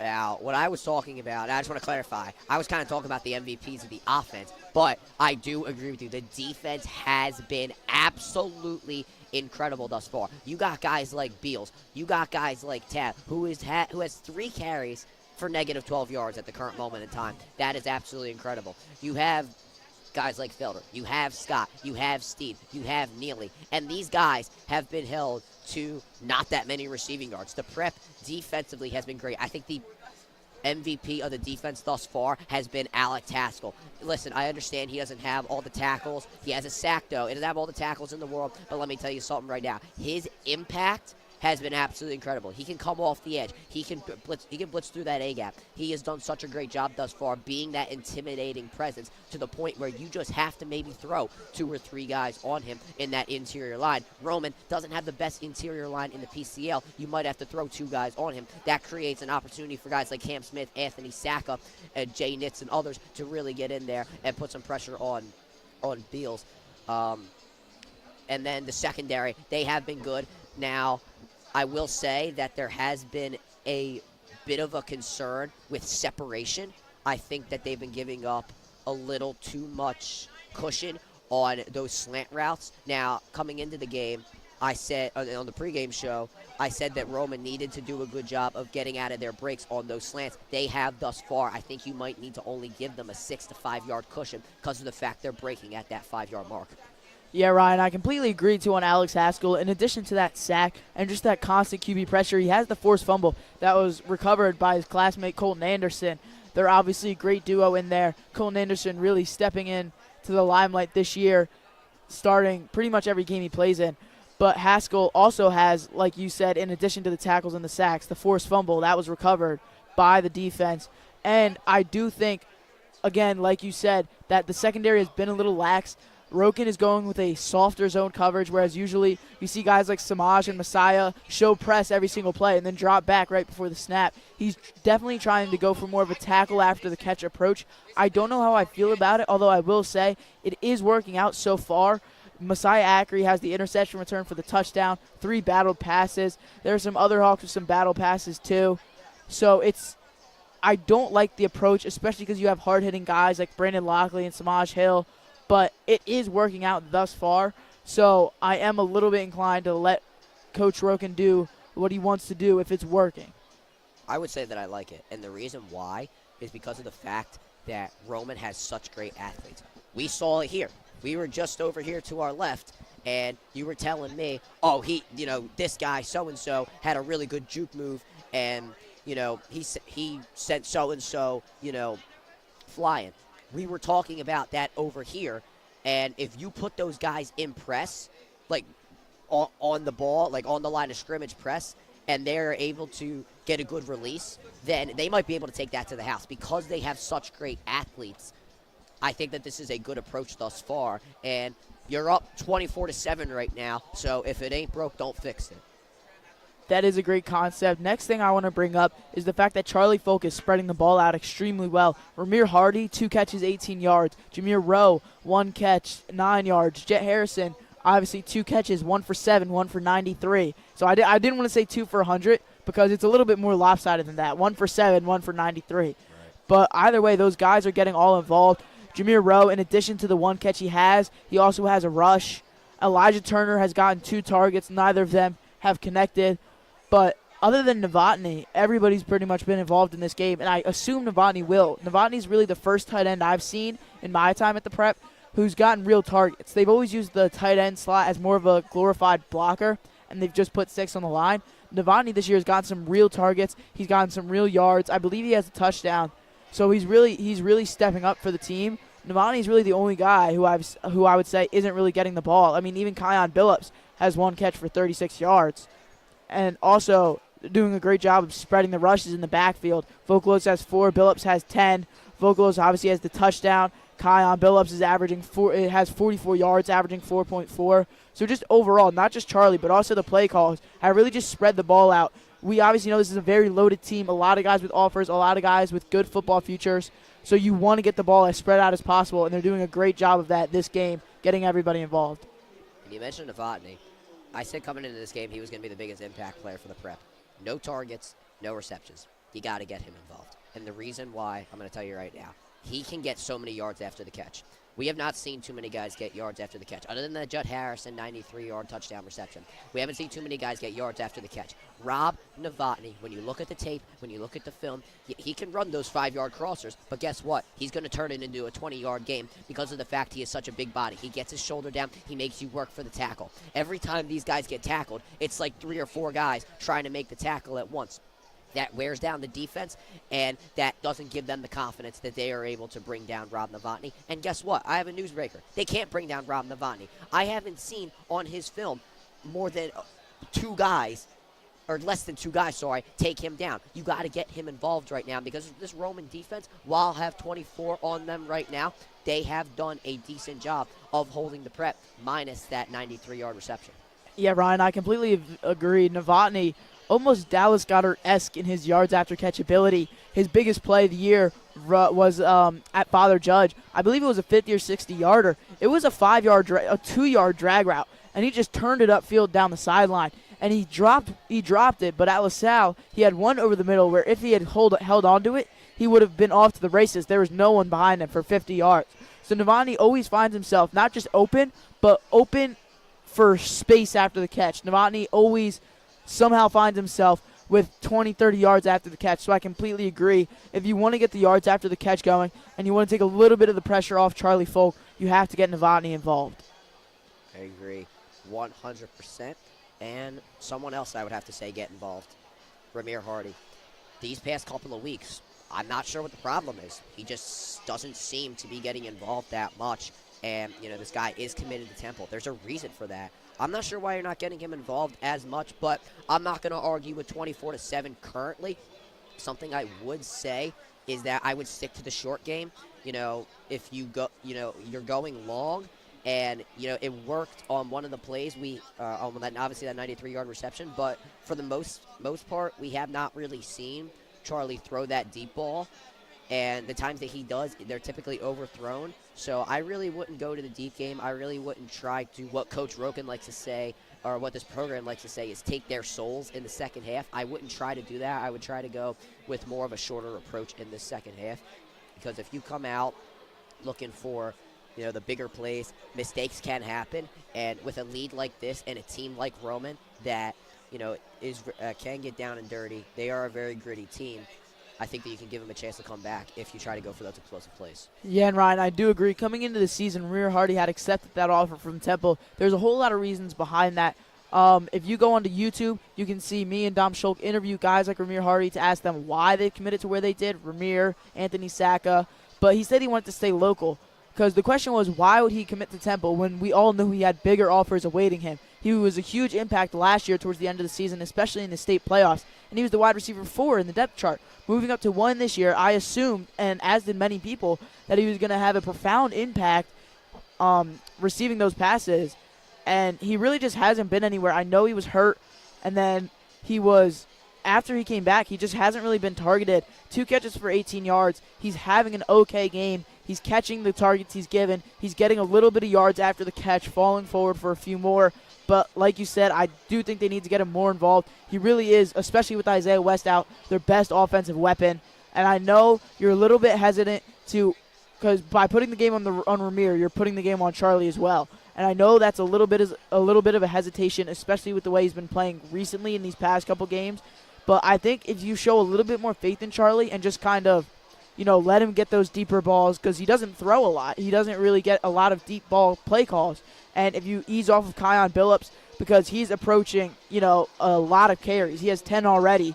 You figure he'll have at least 10 more. That's a lot of carries for a running back who is now really your last option. So if he's out, you have Will Vokalos and Seth Slater, which is a perfectly fine backfield. But Billups and West was ideal. So you really have to get everybody involved here, not just Novotny, not just Hardy. Will Vocalo should be getting a couple more carries. Maybe Seth Slater should be getting involved in this game. Steinmetz should be getting involved in this game. You really have to start taking the pressure off some of the stars. One thing I would say, and before we wrap up here, you got to stop being so predictable on those runs. Every single time, I was telling you over here that every time the prep has an H-back in the backfield, they run the ball. Now, Roman, I will say, has not done the best job of stacking the box through that A-gap. When they do have that H-back in the backfield, they could make that adjustment in the second half. When they go into the locker room, the coaches, I know, are going to make that adjustment because these coaches, for Roman, they're smart guys. They know what they're doing. They're going to make that adjustment, and then when there is an H-back in the backfield, they're going to make sure to stack that box. You got to stop being so predictable when there's an H-back in the backfield. Yeah, Ryan, I completely agree. Unfortunately, that's going to be all the time we have for this edition of Hawk Talk at the Half. Stay tuned for the second half with Dom Campanaro and Alex Erespe as we conclude this exciting Prep Roman matchup. Go Prep.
And welcome back to a lovely evening here at Franklin Field as second half action is about to kick off in this PCL matchup between your St. Joseph Prep Hawks and the Roman Catholic Cahillites.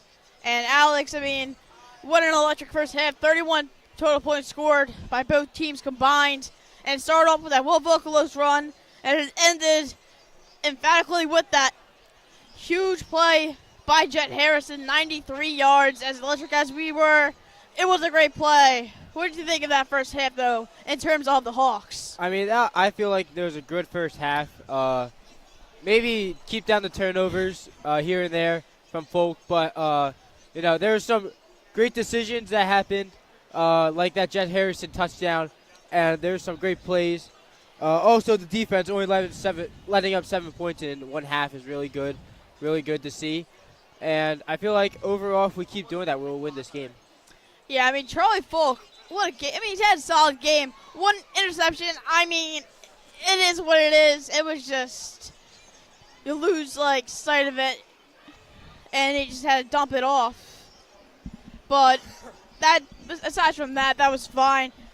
The Prep has only punted twice, I believe.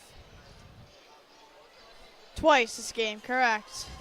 And, I mean, penalty-wise, of course, in favor of the Cahillites, who will get the kickoff for the half. So what do you think they can do? 24 points is not that big of a number, and they got 17 points, 3 possessions. What do you think? I mean, I feel like the tempo is actually kind of working. It's working better than what they were doing earlier. They need to get the tempo, keep the tempo, and then stop the penalties. The penalties are actually not really doing well at all. Rich's kick taken in at the 1 yard line. It will be taken for around 25 yards. And now it's time to see this Cahillites offense once again. So, the first half, the word that you'd use is rushing it. Very aggressive. They were rushing every single play, trying to get as much time as they could. It only resulted in 7 points through 24 minutes. So let's see what they can do here as Beals takes over.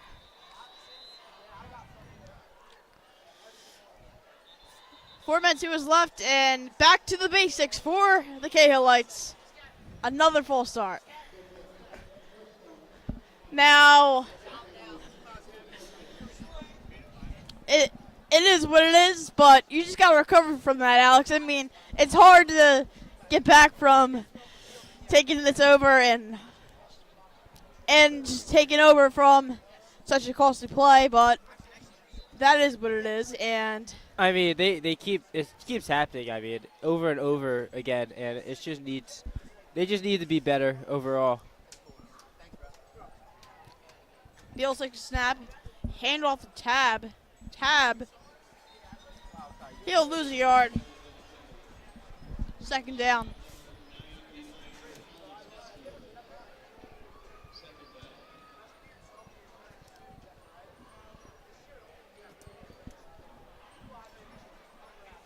All right, now 2nd and 16 for the Cahillites.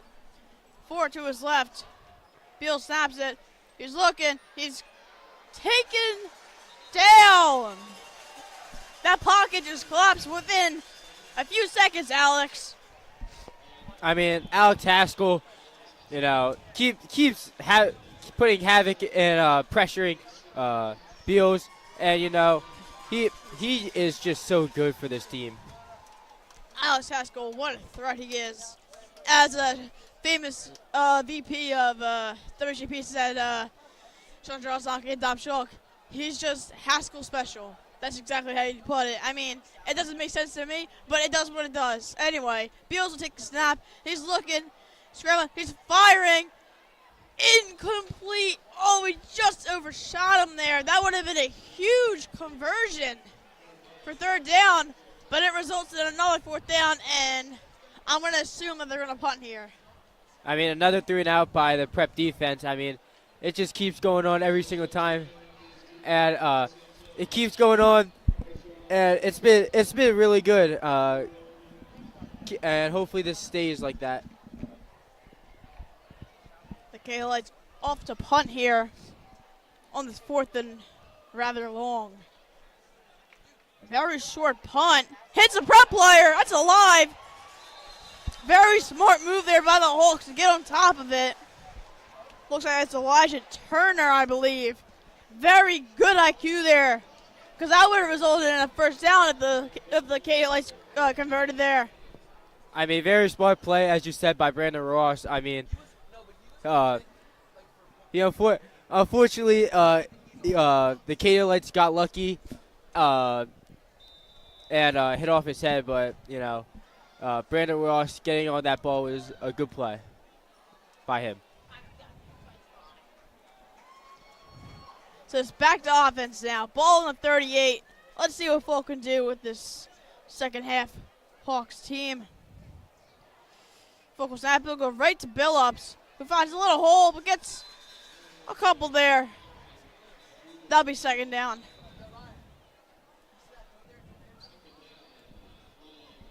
There's a flag thrown down on the field. Let's see what this is on.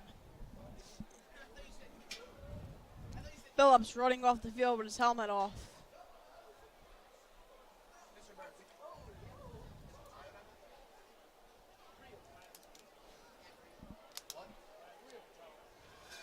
Let's see what they say here.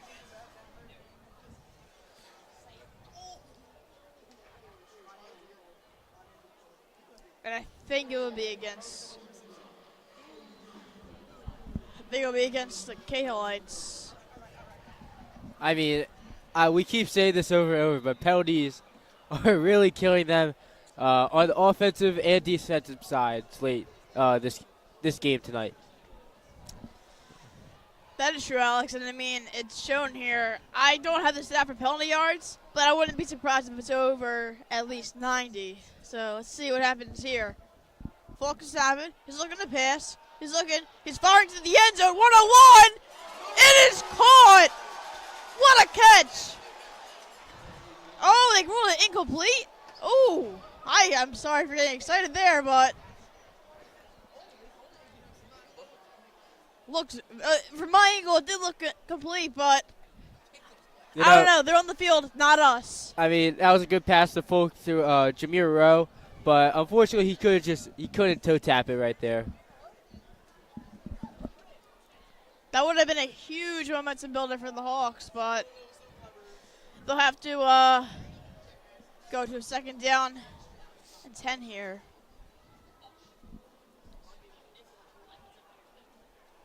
Second down. Phillips to his right. Folk takes a snap. He wants to go deep again. Firing to the end zone. 1-on-1 Amir Hardy. Incomplete again. Oh my goodness. He almost had it twice. Didn't go in his favor twice, Alex. I mean, he kind of underthrew it a little bit, and is very lucky that was that wasn't his third interception of the game.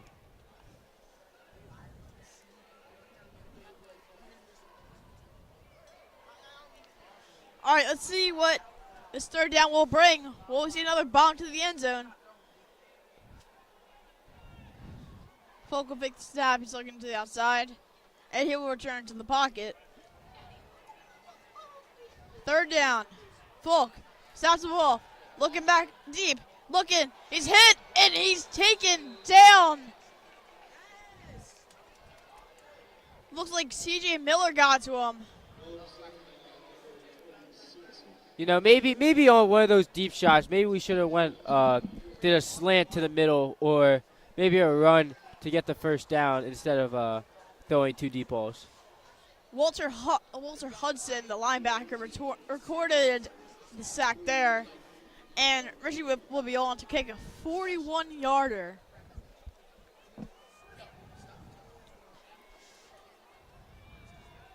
Stops good, kicks up, and it is good.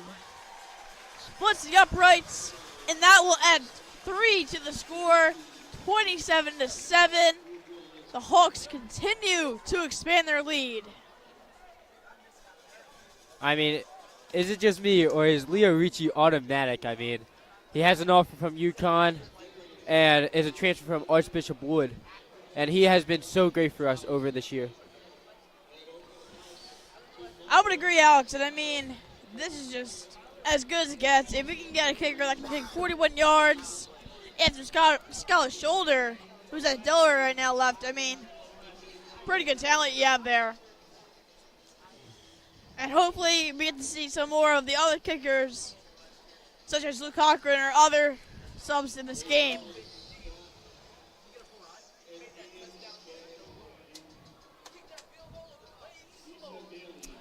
And Richie will be ready to kick off once more for the Hawks.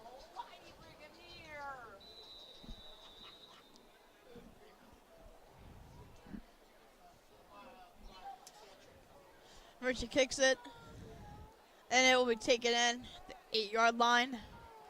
Cahillites trying to make a nice return here, and they'll pick up around 15, 16 on the return. It'll be a first down for the Cahillites to start off this new drive.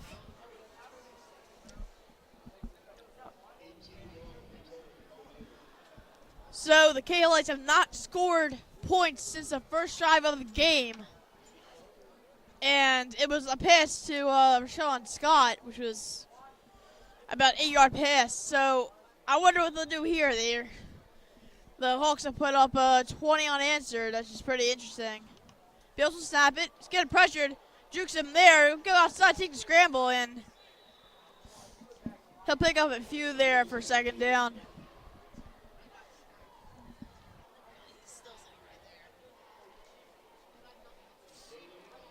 Samaj Beals is such a great quarterback in the PCL. And I mean, with this Roma team, he doesn't have a lot to exert because his O-line just keeps on crumbling every single play. So let's see what we can do here now. Beals will snap it. He'll dump it off immediately. He'll be caught just before he gets the first down. I mean, that's how they're getting completion today, Dom.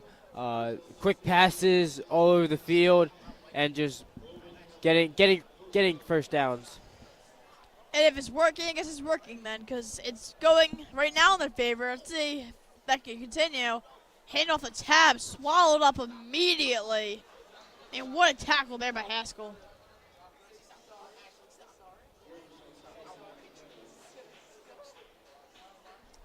Haskell trying to get the fumble there, which is pretty interesting. And here we go with the Cahillites. Back to that quick offense.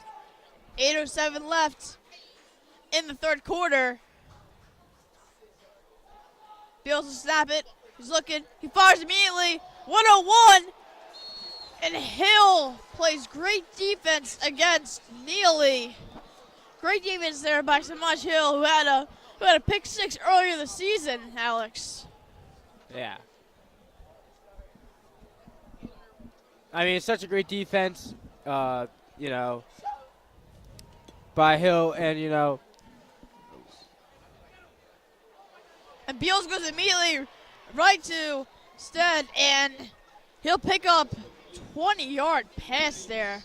Huge third down conversion, and pays off. And here we go again, this quick Roman offense. Beals will snap it. He'll go right to Tab. Tab tries to break a tackle and doesn't. Huge stop there by the Hawks defense. I mean, that was a good read by John Boggs, number 52, to get that key stop right there. Second down and 10 here for the Cahillites. Oh, I'm sorry, second down and 13. Beals right immediately, tipped and nearly picked off. And as you said, back to Boggs. Just couldn't get it there once more. I mean, it was close, but that if he had that one-hand snag, that would have been insane if he did that. Interesting. We got Anthony Sacker playing corner here.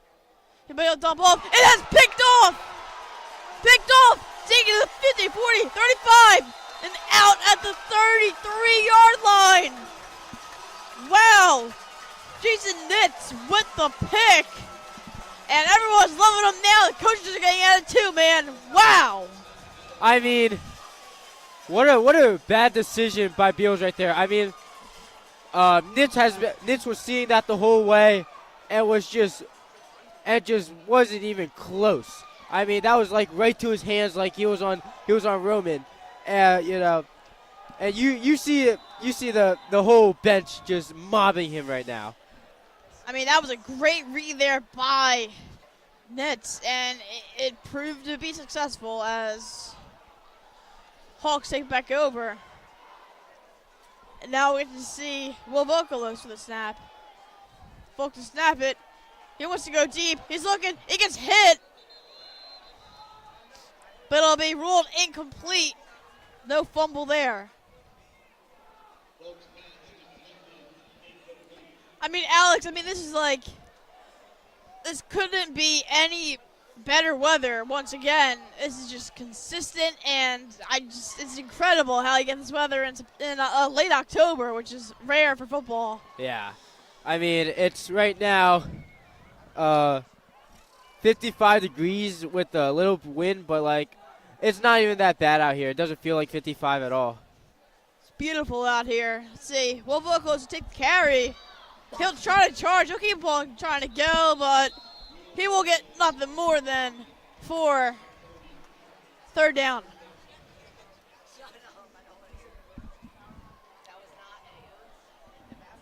And for our viewers, if you love our content so much, consider following us on any social you can imagine at WSJP Broadcasting. You can see us on X/Twitter, YouTube, of course, what we're on right now, Blog Talk Radio occasionally, as well as Instagram.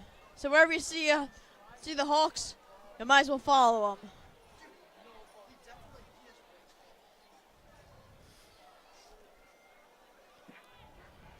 Third down now.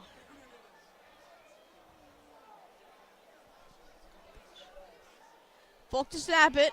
He's looking. He's firing. He completes it to Ramir Hardy and gets the first down and a bit more. Down to 19. Move them chains.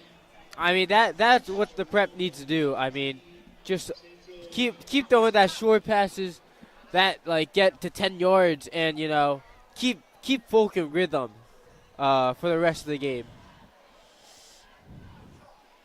Phillips takes a spot for Vokalos.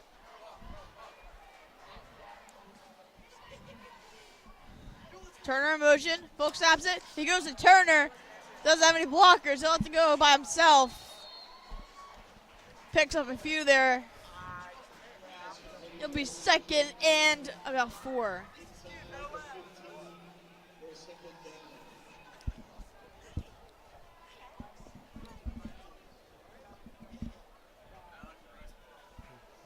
I mean, once again, it's incredible to be commentating here at historic Franklin Field. I mean, it's hosted the Penn Relay Carnivals. Now it gets to host some of the future NFL players, as it did over 59 years ago when the Eagles played the Packers here to win the last NFC championship before the Super Bowl era. It's just incredible to be here, Alex, isn't it? It is. I mean, just the history around here, you know. Volko right at the pass. It's incomplete. As I was saying, the history around here really just brings it as a big deal as to commentate here as it is on the field.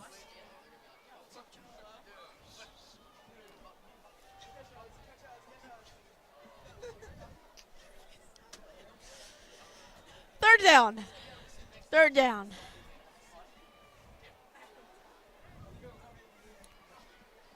Let's see what Phillips can do here, Alex. I think you just pummel the right side. Folk will snap it. He's looking to pass here. He's looking. He'll get it to Ramir Hardy. Go to the end zone. Touchdown, Ramir Hardy. And he's in for 6. Is that his first touchdown of the year? That may have been his first touchdown of the year. I don't recall him scoring before.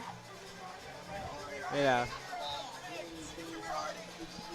I mean, everyone's excited for that. I mean, it's good to see him back in the lineup, you know, and contributing while do, having that injury earlier in the year.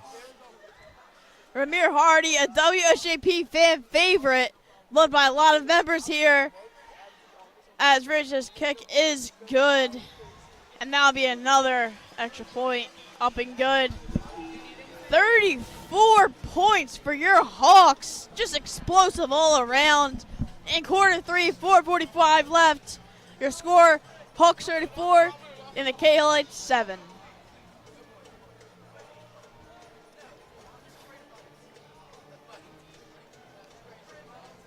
Do you think it's Trey Henning time? I think it's been Trey Henning time. I think this game is well in the bag now. There's nothing more you can ask for. I mean, you just rest your starters and go from there.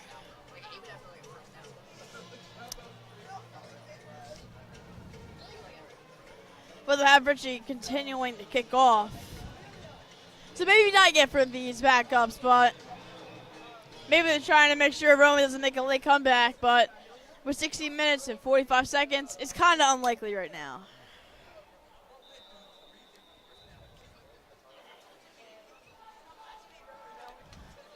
And Leo Ritchie kicks it back. It'll be taken, not taken at all actually. And they would nearly fell on the 1 yard line. Oh! That's pretty. That would have been a unfortunate. perfect kick. Had a nice bounce, just the last bounce, kicked it out to the end zone, and that would have been a perfect kick there. But the ball will be taken at the 20-yard line.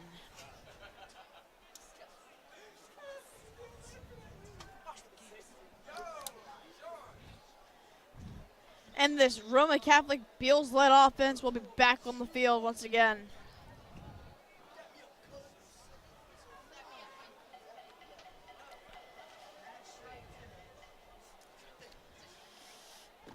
The receivers, it was right.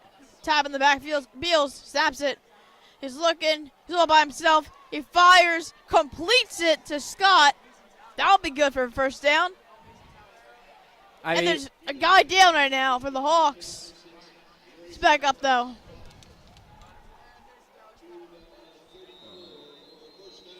That is Mason Taylor, cornerback. Mason Talley.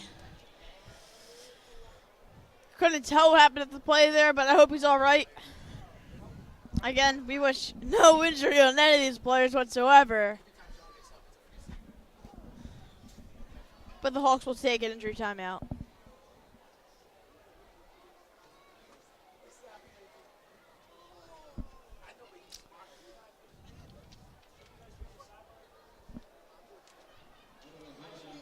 So looking ahead for the next matches for both teams, the Cahillites play next Saturday for an away game against the undefeated LaSalle College High School Explorers.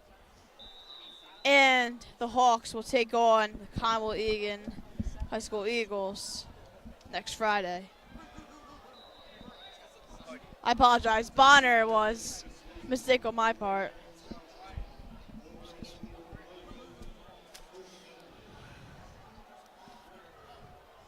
And I wasn't going to apologize for all the mistakes I've made. Another flag. Another false start. Well, What Alex, is at new? this point, you might as well have the counter going because I've given up completely for this Roman team. I mean, That's number 11 on the day of false starts. this is shocking. Beals will snap it, go right to Tab. Tab's got a hold on the right-hand side. Luckily, couldn't get him down, though. A gain of about 2. 2nd and 15. I mean, this is just not a great game for them today.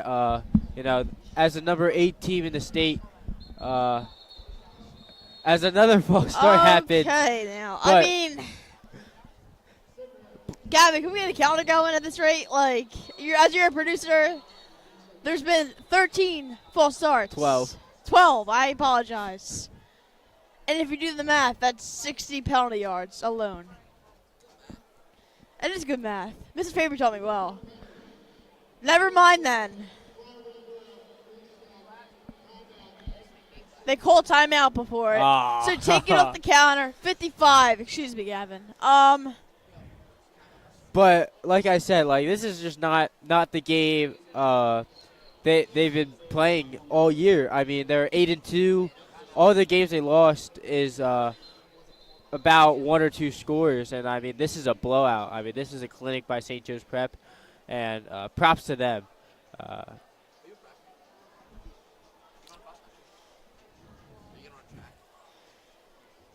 Second down and a good distance for the Cahillites.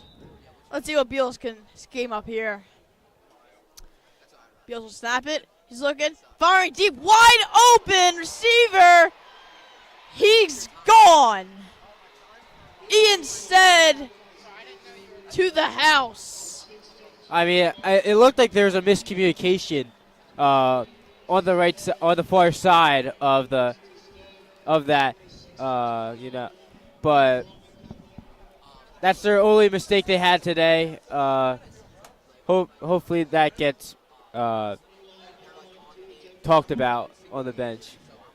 I mean, and if as you've seen it, that guy was wide open. Wide open. I mean, nobody was near. Nobody was near him. As a kick is good.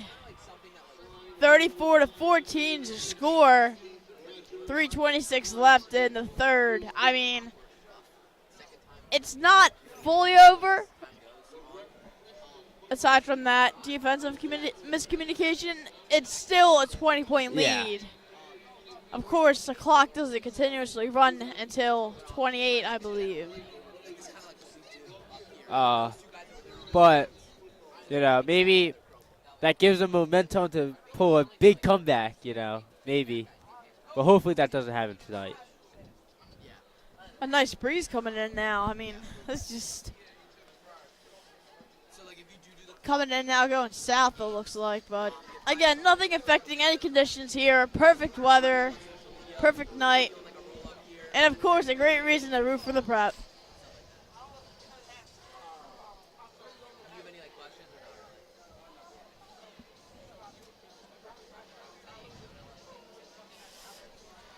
See, it'd be very fun if we saw an onside kick here, I think. I mean, it wouldn't happen, but I'd love to see that here. That would be very interesting to see. I mean, the Cahillites have had a really interesting offense so far, but it looks like Pollock will do it. They are! And they don't convert. I mean, it looked like they were too. They lined up well. They lined up accordingly. I mean, I wasn't surprised if they did do it. You really just called like that. You really just called that right there. You kind of saw it. They came together, Yeah. and they were like, they decided something there. And again, this Roma team is trying to pull something up out of their sleeve, similar to Coach Roken, but that bit them. But we were ready for that. John Boggs with the catch right there. Just shut it down immediately. Yeah.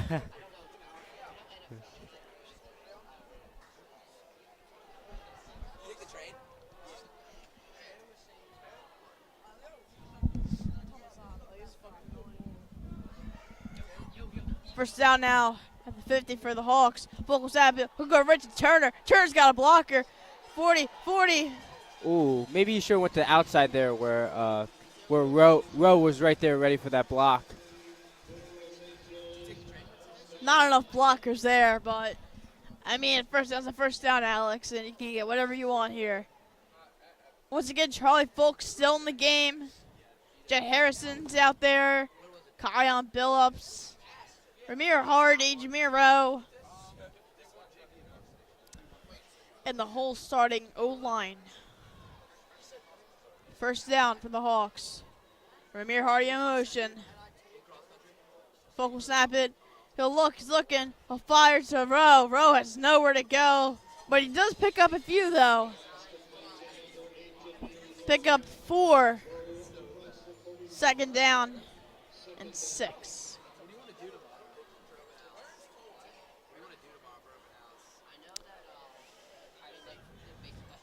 So tomorrow is a very special day in the prep calendar. Tomorrow will be the prep open house, and we love to see you guys. Tomorrow we will be in the studio in the Halley Learning Commons, and we will be in the field house.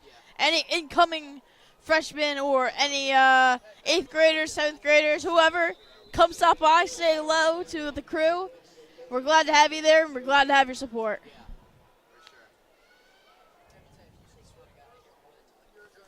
As Kyle Billups run, gets a few yards there. 3rd and short. Touch push? I think they're going to just give I mean, it yeah, to, just yeah, run it to Billups. But yeah, they're going to go right. It looks like they're going to go left side here. Not a lot of luck is there. Folk will snap it, give it to Billups. Go on the right side this time. Another flag's flying in.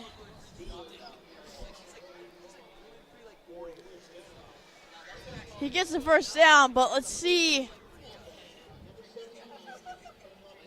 And it looks like it will be on the Hawks for a 5-yard penalty. 1:24 left in the 3rd quarter.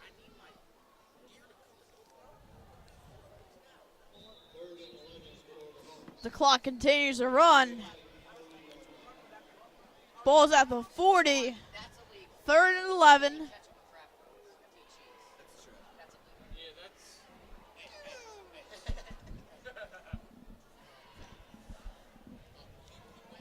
Folk will snap it. He's got to go deep here. Folk looking. He's firing.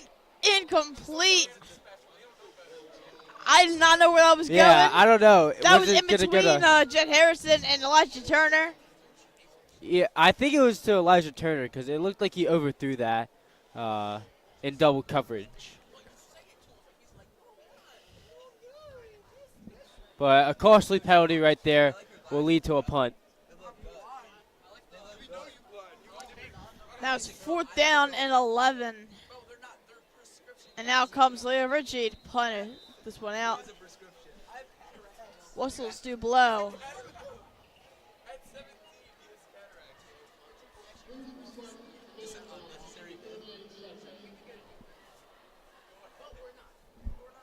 And it's a game clock change to 38 seconds.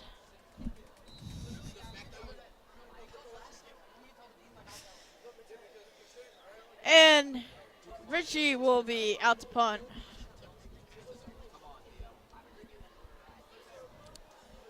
Ooh, we have Saka with some movement to the outside. I wonder if that will do anything. And Ritchie will punt it off. Solid punt here near the 10-yard line. Good bounce. We get it at the 1-yard line.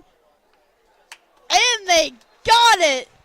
Saka picks it up, puts it down at the 1-yard line. I mean, perfection all around by Leo Ritchie there.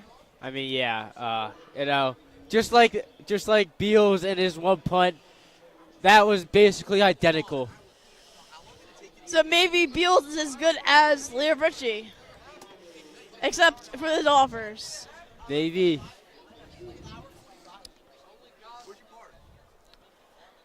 So, I mean, I'd assume that the Cahillites will have to run it here because that's safety territory. No, they're going to pass it here. Send Tab out on the outside. Beals fires it to look like it was intended for Scott, but just didn't have the right angle there. Lockley tried to pick it off. Maybe a miscommunication right there on the route.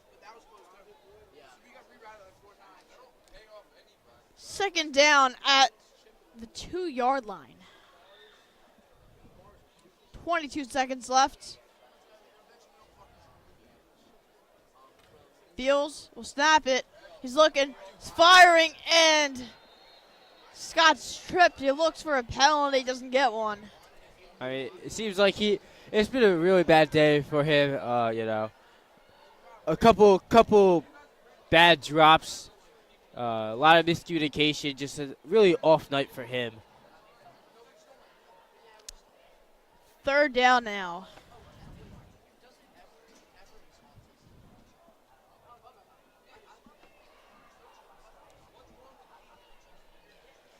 Beals sends Tab in motion. Beals, he's looking, he's firing deep, and it is incomplete off the fingertips. And that'll be 4th down.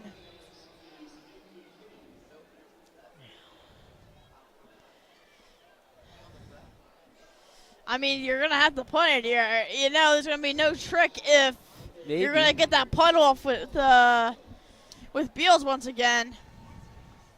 I mean, I guess you really have to punt it here. You got to get it off quickly, too. Yeah, very quickly. Very tight. Because, yeah. And the prep looks like they're going to bring the house on this one.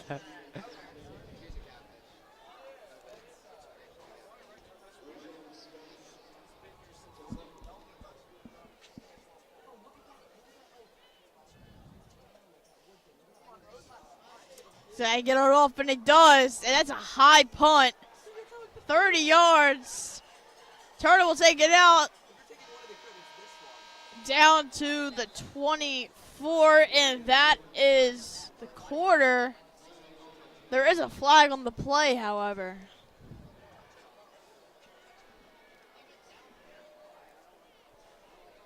And it might be on the Cahillites.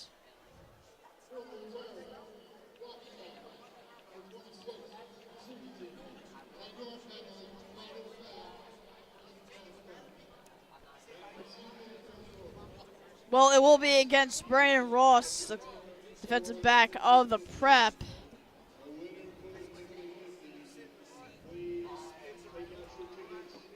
(34-14) is your score as your St. Joseph's Prep Hawks of 17th and Girard take the lead against the Broad and Vine, purple and gold, whatever you want to call them, Roman Catholic Cahillites. I mean, it's a brotherhood rivalry, and it's proving because the last rivalry that the Hawks have taken on for brotherhood was against LaSalle, which did not fall in their outcome, as noted. 4 overtimes ended in utter disaster.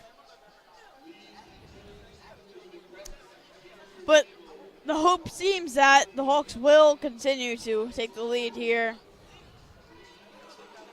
Absolutely. As Folk and this prep offense will take the ball.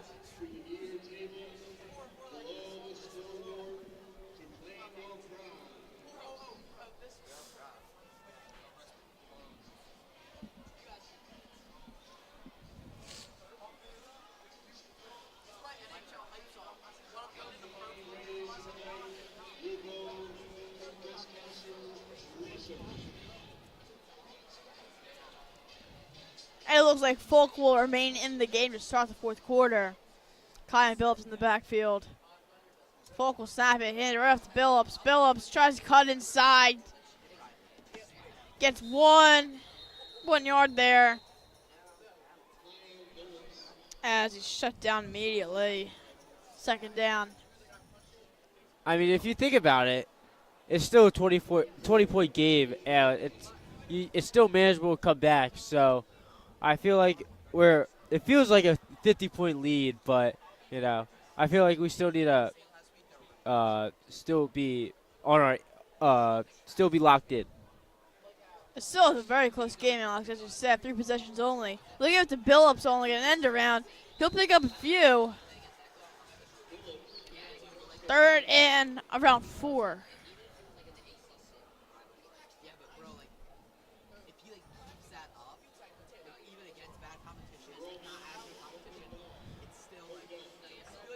If you're a fan of anything that's related to podcasts or anything, did you know that WSJP has their own podcast station? They record in the Howley Learning Commons, and they produce some of the best podcasts that we could ever get our hands on. Now, I'm not saying they're as good as Pat McAfee or any of them big names, but they're the best that high school students can bring, and we love producing them, and we love hearing what people think. Folk will take the pass, direct it to Turner. He'll get the first. And here comes the band again.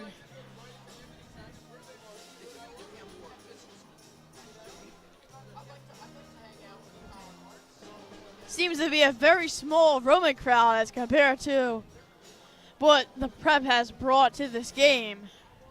And the score is producing that as well. It'll be an end of round 2. Jameer Rowe. Rowe's got it, and he's going to go the distance. I mean, what a block by Phillips right there. Blocking 2 people, pancaking 2 people out there, letting Rowe getting that touchdown for a walk-in. And if that wasn't the stamp on the end of this game, I think it certainly had to have been, because this game is blown open. 26-point lead. As Leo Ritchie is coming on to take the extra points. And now we probably look at to see Trey Henning take some snaps in.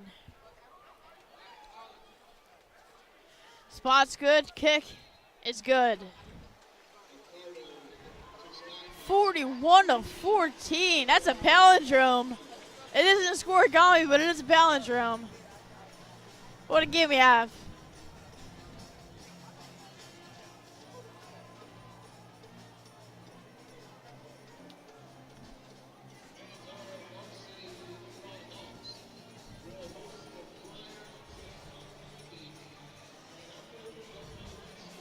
.957 left in regulation. Once again, a 27-point lead for your Hawks.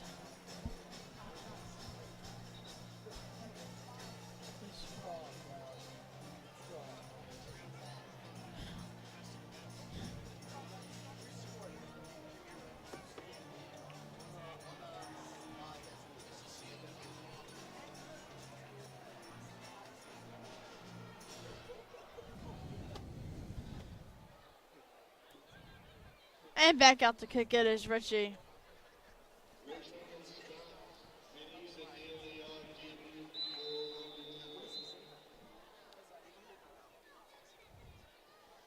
And away once again is Richie's kick, and that'll be taken in at the 4-yard line. Neely's got some room, flags flying everywhere. And we take it at the 15-yard line. Let's see what this call is on, Alex. I feel like it's on Roman.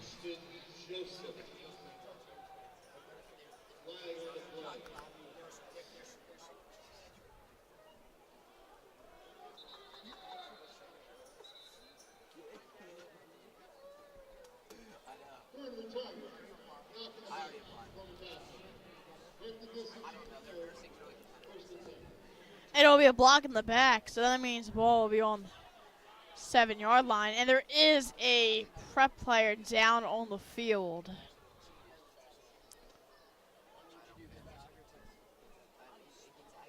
Looks like Coach Froken is going out as well. So back to the defense once again, Alex, and I mean that's how it's been most of this game. As aside from a pick 6, that's all that there's been defensively scored points. I mean, it was a great day for defensively for the prep. I mean, 2 picks on the day, 1 from Messiah Ackery, and another for a pick 6. Key sacks here and there from Saka and company, and and great coverage from Messiah Ackery and Samaj Hill. So it's been a good day. And Beals is back, and so is Cahillites' team. Let's see if they can capitalize here with 9:48 left. Beals snaps it. He's looking, it's firing, it's caught by Scott. Scott's got a few yards there, down to the 40, 50, 45, 40, 35, 30. He might go all the way. 10-5 touchdown. Wow. That was fast. That was immediate. Talking about thriving at the game, punched in the face there, Alex. I mean, one play, 93 yards. 92 yards, excuse me. To Rayshon Scott. I mean, last game, last time he had, against St. John's, he had an 86-yard touchdown. He has a lot of speed, and that really just showed right there. I mean, with that catch and yards after catch. 3 guys on him as well, 3 blockers. Or I'm sorry, 1 blocker, 3 defenders, and they still were able to score. Prep tries to block the punt, and it's field goal, and it's no good. 41-20. That's a 3-possession game now. And I'm expecting that we are going to get to see Trey Henning soon. Maybe not from his reaction, but he may be coming on the field now.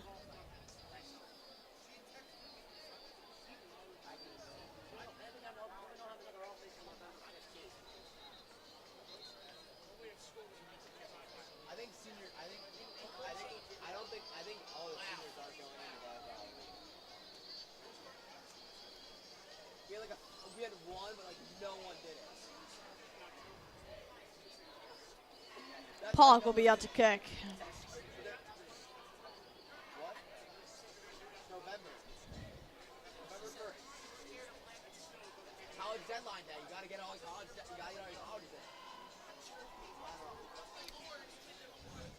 Got pretty quiet in the stadium now.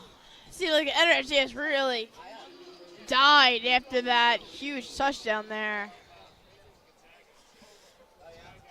But here we go. Eli Pollock's out to kick.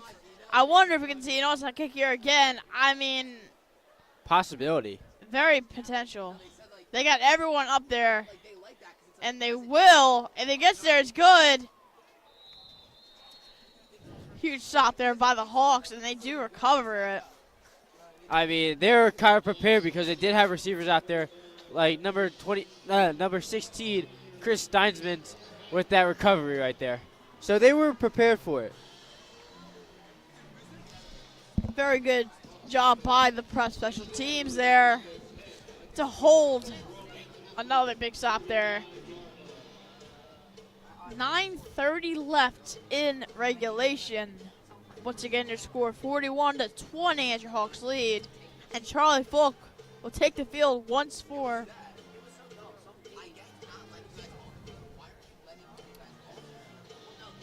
Ramir Hardy, Elijah Turner, and Jet Harrison to his left. And he'll hand it off to Billups. Billups will get taken down immediately by Michael Ford. What a stop there by that beast. Michael Ford's an absolute unit there. Just deals the damage, takes him down immediately. See what they're going to do here now. Looks like it'll be a similar design. They'll have the same 3 receivers to his left. Kind of Billups in the backfield. They'll give the handoff again to Billups. Billups charging up the middle, taken down immediately. 3rd down.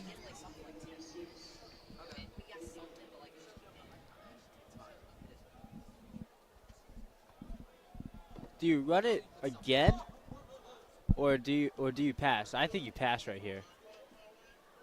If you pass, I'd hit it on a screen. I just don't know why you'd pass, though. I mean, it's kind of a bit cocky, but it is what it is. Jameer Rowe, Elijah Turner. Maybe the Jet Harrison. Ramir Hardy. And Jet Harrison on a one-on-one. 4 receivers out there. Kleinbell's in the backfield. There will be a pass, as you said, Alex. Oh, and they're going deep to Ramir Hardy. He's got it. Touchdown, Hawks. Put 6 up on the board. I mean, as you said. I mean, there was a lot of one-on-ones on the prep near the prep sideline, and as everybody's going wild behind me, everyone, Hardy just was out in front and just killed him off the line, and folks saw that immediately and just bombed him up. Perfectly executed, perfectly designed, and perfect all around. And I mean, Folk is now getting that touch on that on that deep ball that we haven't seen in weeks, which is really good news to hear. And the extra point is good. And your score, 20-point lead for the Hawks, 48-20. 7:59 left in regulation. What a night for this prep offense. 41 points scored. This might be a record set. And it's interesting against this Roman team who's played pretty well against this Hawks team.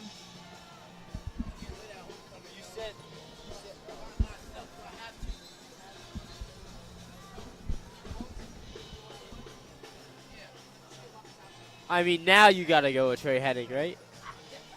I mean, with a 28-point lead, 8 minutes left, I will be honest, I give credit to the band for still playing through every single touchdown, every single field goal. Give credit where credit's due. But no backups in yet.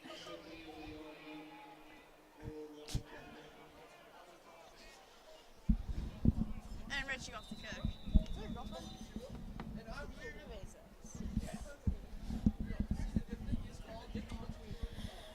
And Richie bombs it. Take it in at the 4-yard line. Neely trying to make a return here. Breaks the tackle. Down the 10. He goes backwards. He fumbles it into the end zone. He recovers it though. Down the 10, 15, 20. I mean, that's a lucky return there. That was a crazy play. I mean, prep players bumping into each other, a fumble, and out of all things, he got back to the 20. I'm shocked that there wasn't a safety there, Alex. I mean, it very well could have been. I mean, yeah, it really could have been. But it fell in their favor.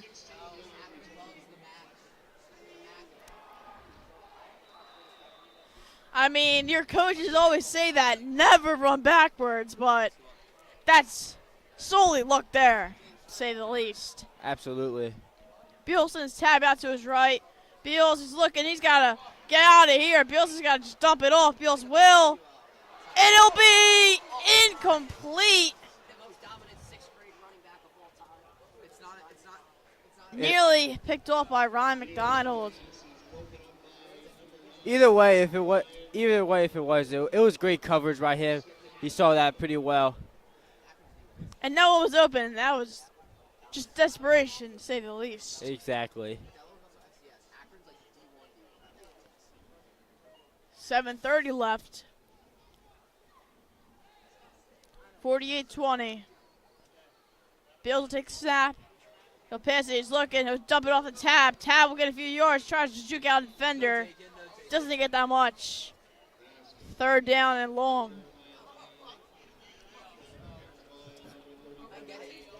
Now, I wonder if you hit Scott on a deep ball here or Neely on a deep ball here. I mean, both very good receivers. You also got Stead there who had a huge touchdown as well. So, see how this goes.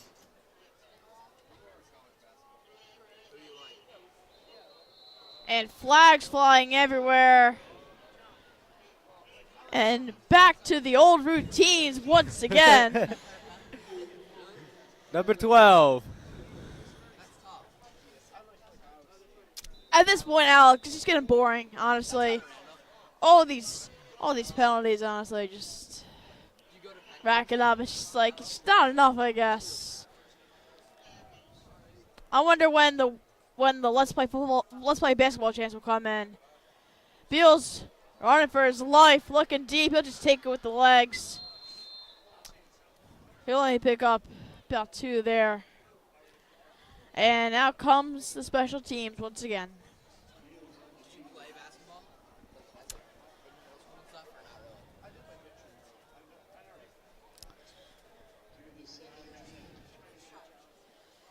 Turner will be in the backfield to receive it, and I think we're going to get to see Trey Hennig come in, Alex. He's warming up, so we might get to see him come out here. I mean, what a day for Charlie Folk. I mean, he would early on. It looked like it was not going to be a good game for him, but like he settled in really well. Nearly blocked the punt. That's a very short punt as well. Well, down it at 37-yard line. But as I was saying, Folk really settled in pretty quickly, especially in that second half. I mean, he was very solid. That's in the second half, and he was one of the main contributors why we won this game today.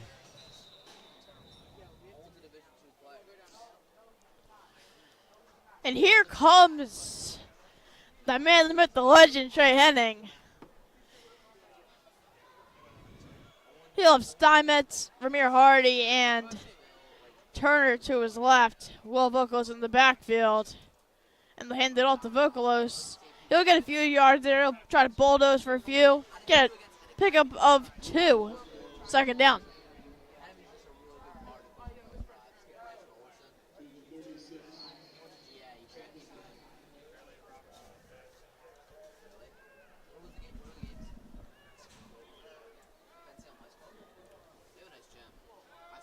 Second down and around 8.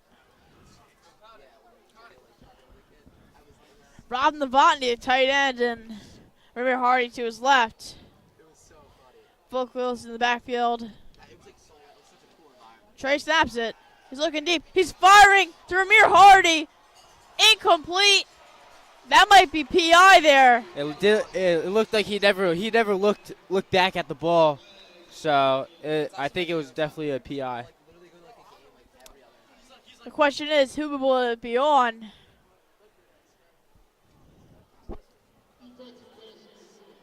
And that will be on the defense. That's very costly for Roman. I mean, that ball was a little bit underthrown by Henning, but, it still I worked wouldn't out. necessarily say underthrown, Alex. I think it was near the side of the end zone. You had to get it in there or else it would have been out of bounds. But Yeah. I still get what you mean, though. You have to get it in, though. You can't get it Yeah. too far out because you're going to have to pull it in. But that'll move the chains, and that'll be a reset of downs. Now it's first down for the Hawks. And we are in field goal range. Trey will snap it. He'll give it to Will Vokalos. Vokalos down to the 20-15. Big gain there. I mean, you got to give credit where credit's due to Will Vokalos. As a senior, he's running back 3, third string. But he's so good, powerful. He's just like more of a strong running back than a fast one, I'd say. Yeah. But like if he finds a hole, he's excited too when he scores, to say the least. I mean, he's a fan favorite. Everybody knows who Will Vokalos is at our school, and whenever the crowd always erupts when he gets a touchdown. But yeah, I mean, he's very, very physically gifted. Trey throws a deep ball into the end zone, incomplete. Intended for Jameer Rowe, and there's flags on the field now. But as I was saying, Vokalos is very, very gifted with his physique and very powerful. Let's see what this flag's on now.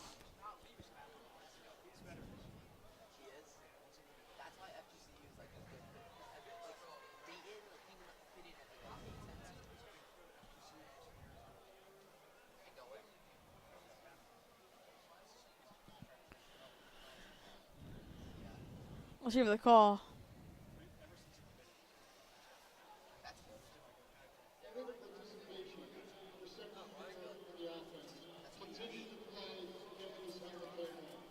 Did you see illegal participation?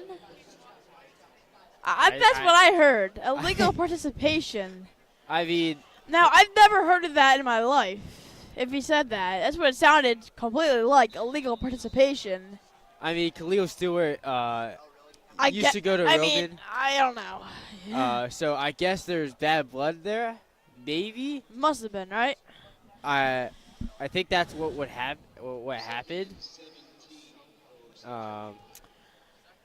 Ramir Hardy to his left, Novotny and Ramir Rowe to his right. Will Vokalos goes up the middle. He'll pick up a few there. Slammed to the ground. That might be a flag. No call there, though.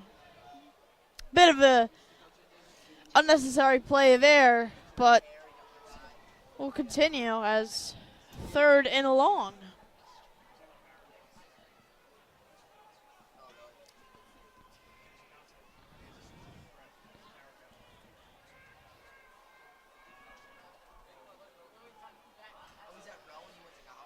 Novotny and Ramir Hardy to his left. Steinmetz and Turner to his right.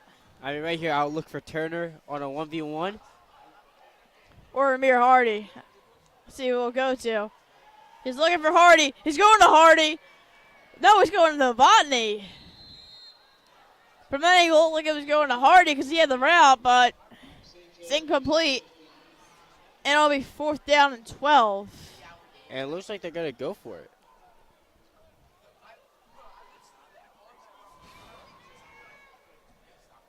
.341 left in the game. And I think, as you said, Alex, I think they're going to go for this. I wonder if they'll kick a field goal here somehow. I mean, Ricci already hit a 40-yarder, so. Now this might be unnecessary by Coach Roken, but we'll see how it goes. Trey Henning will snap it. He's got to dump it off, and he is just swallowed up. Huge sack there by the Cahillites, taken down by C.J. Miller with the sack. And there goes the turnover. Maybe we're a little bit too greedy there, but I can see why. I can see why we did that. Try to get Trey Henning more confidence. So.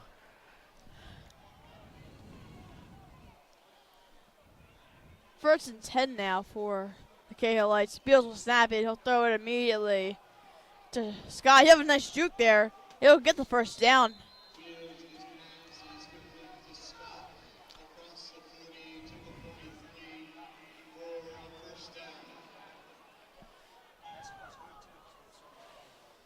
Quick offense once again, Alex. Ball to 42. Beals snap it. He'll get sacked hard. Oh, man. Talk about being tough. That was huge sack there. That was by Ryan Zatz. I mean, that was vicious. That was a bad play by Beals. I can't believe he didn't just dump it off. He was like, he saw him there. Zatz had him and just laid it on him completely. And showed some emotion with that. Beals is looking, pressured again, forced to throw it. Incomplete, dropped it. Scott couldn't hold on. And now it's a 3rd and 18.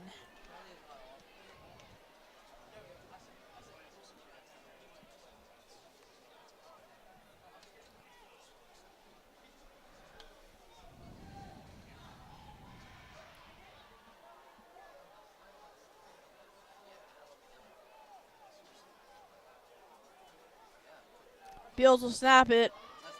He's looking deep. He's scrambling. Can't find anyone. He's got to dump it off. He might have the sack. No, he's still alive. He's going for it deep, and he'll just take it with his legs out of bounds. The gain of 0.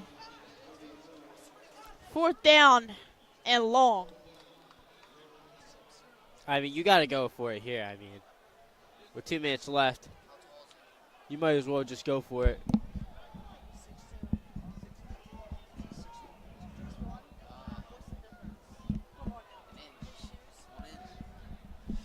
And they'll keep the offense out there. I mean, this is where you got to bomb it, Alex. This is where you go to Neely or Scott. Here we go. They have a short pass. Incomplete, batted around, and that might have been the tip of the iceberg right there. That might have been the cherry on top. As I would say, this game is probably over. I mean, just a first down and a couple kneels, and that'll be the ball game.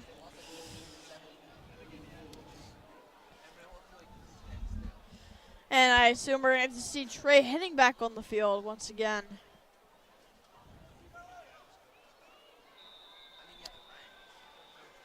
Let's see if they put in any other substitutions for this game.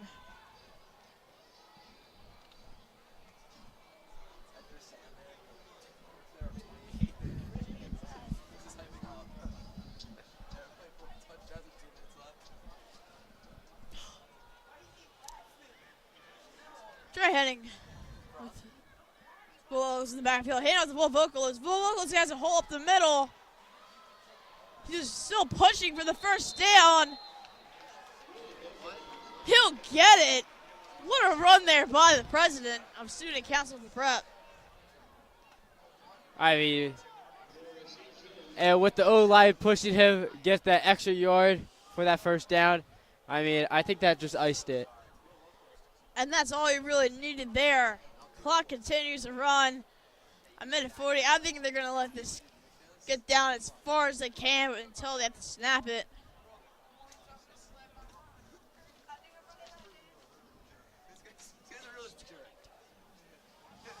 Henny will snap it. And it'll bobble it. So Slater bobbles it there.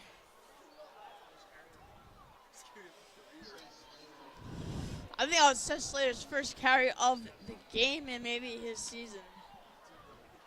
Maybe a little bit of jitters. You know, it gets to you on that first play. You're like, all right, well, I'm getting the ball. It's like, I got to hold on to this for dear life. And then just loses it there. But it helps him out, though. The clock still keeps on clock going. still running. 50 seconds left. Running clock. Once again, it's a Slater in the backfield. Ramir Hardy to Trey Henning's left. Novotny to his right.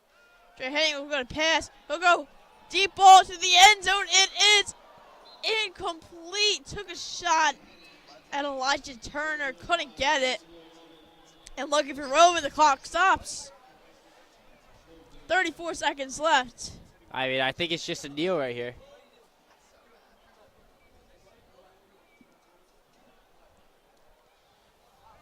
The ball is on Or just a the run. Cahillites. 29.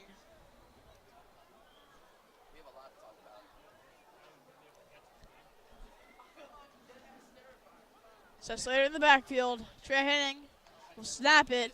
He'll give to Seth Slater. He'll go up the middle. He'll fight for as much as he can get, and that might have been the last play of the game. 25 seconds left.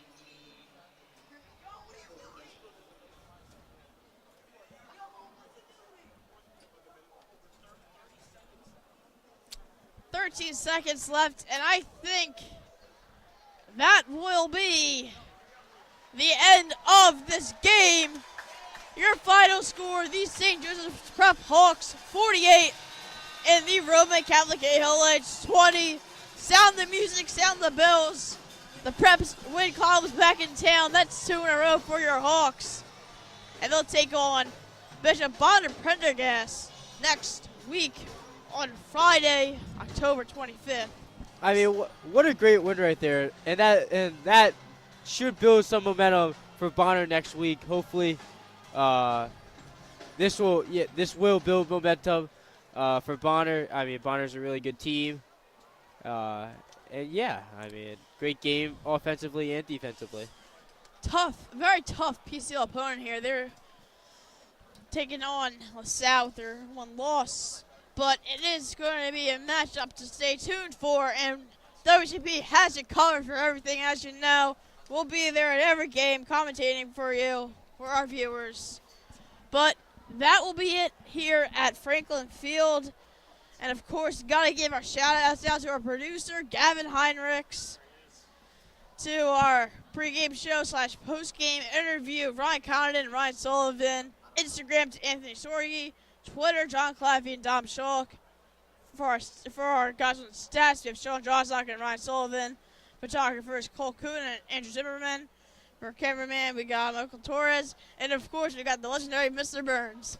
And from the Franklin Field, we salute you and we say good night.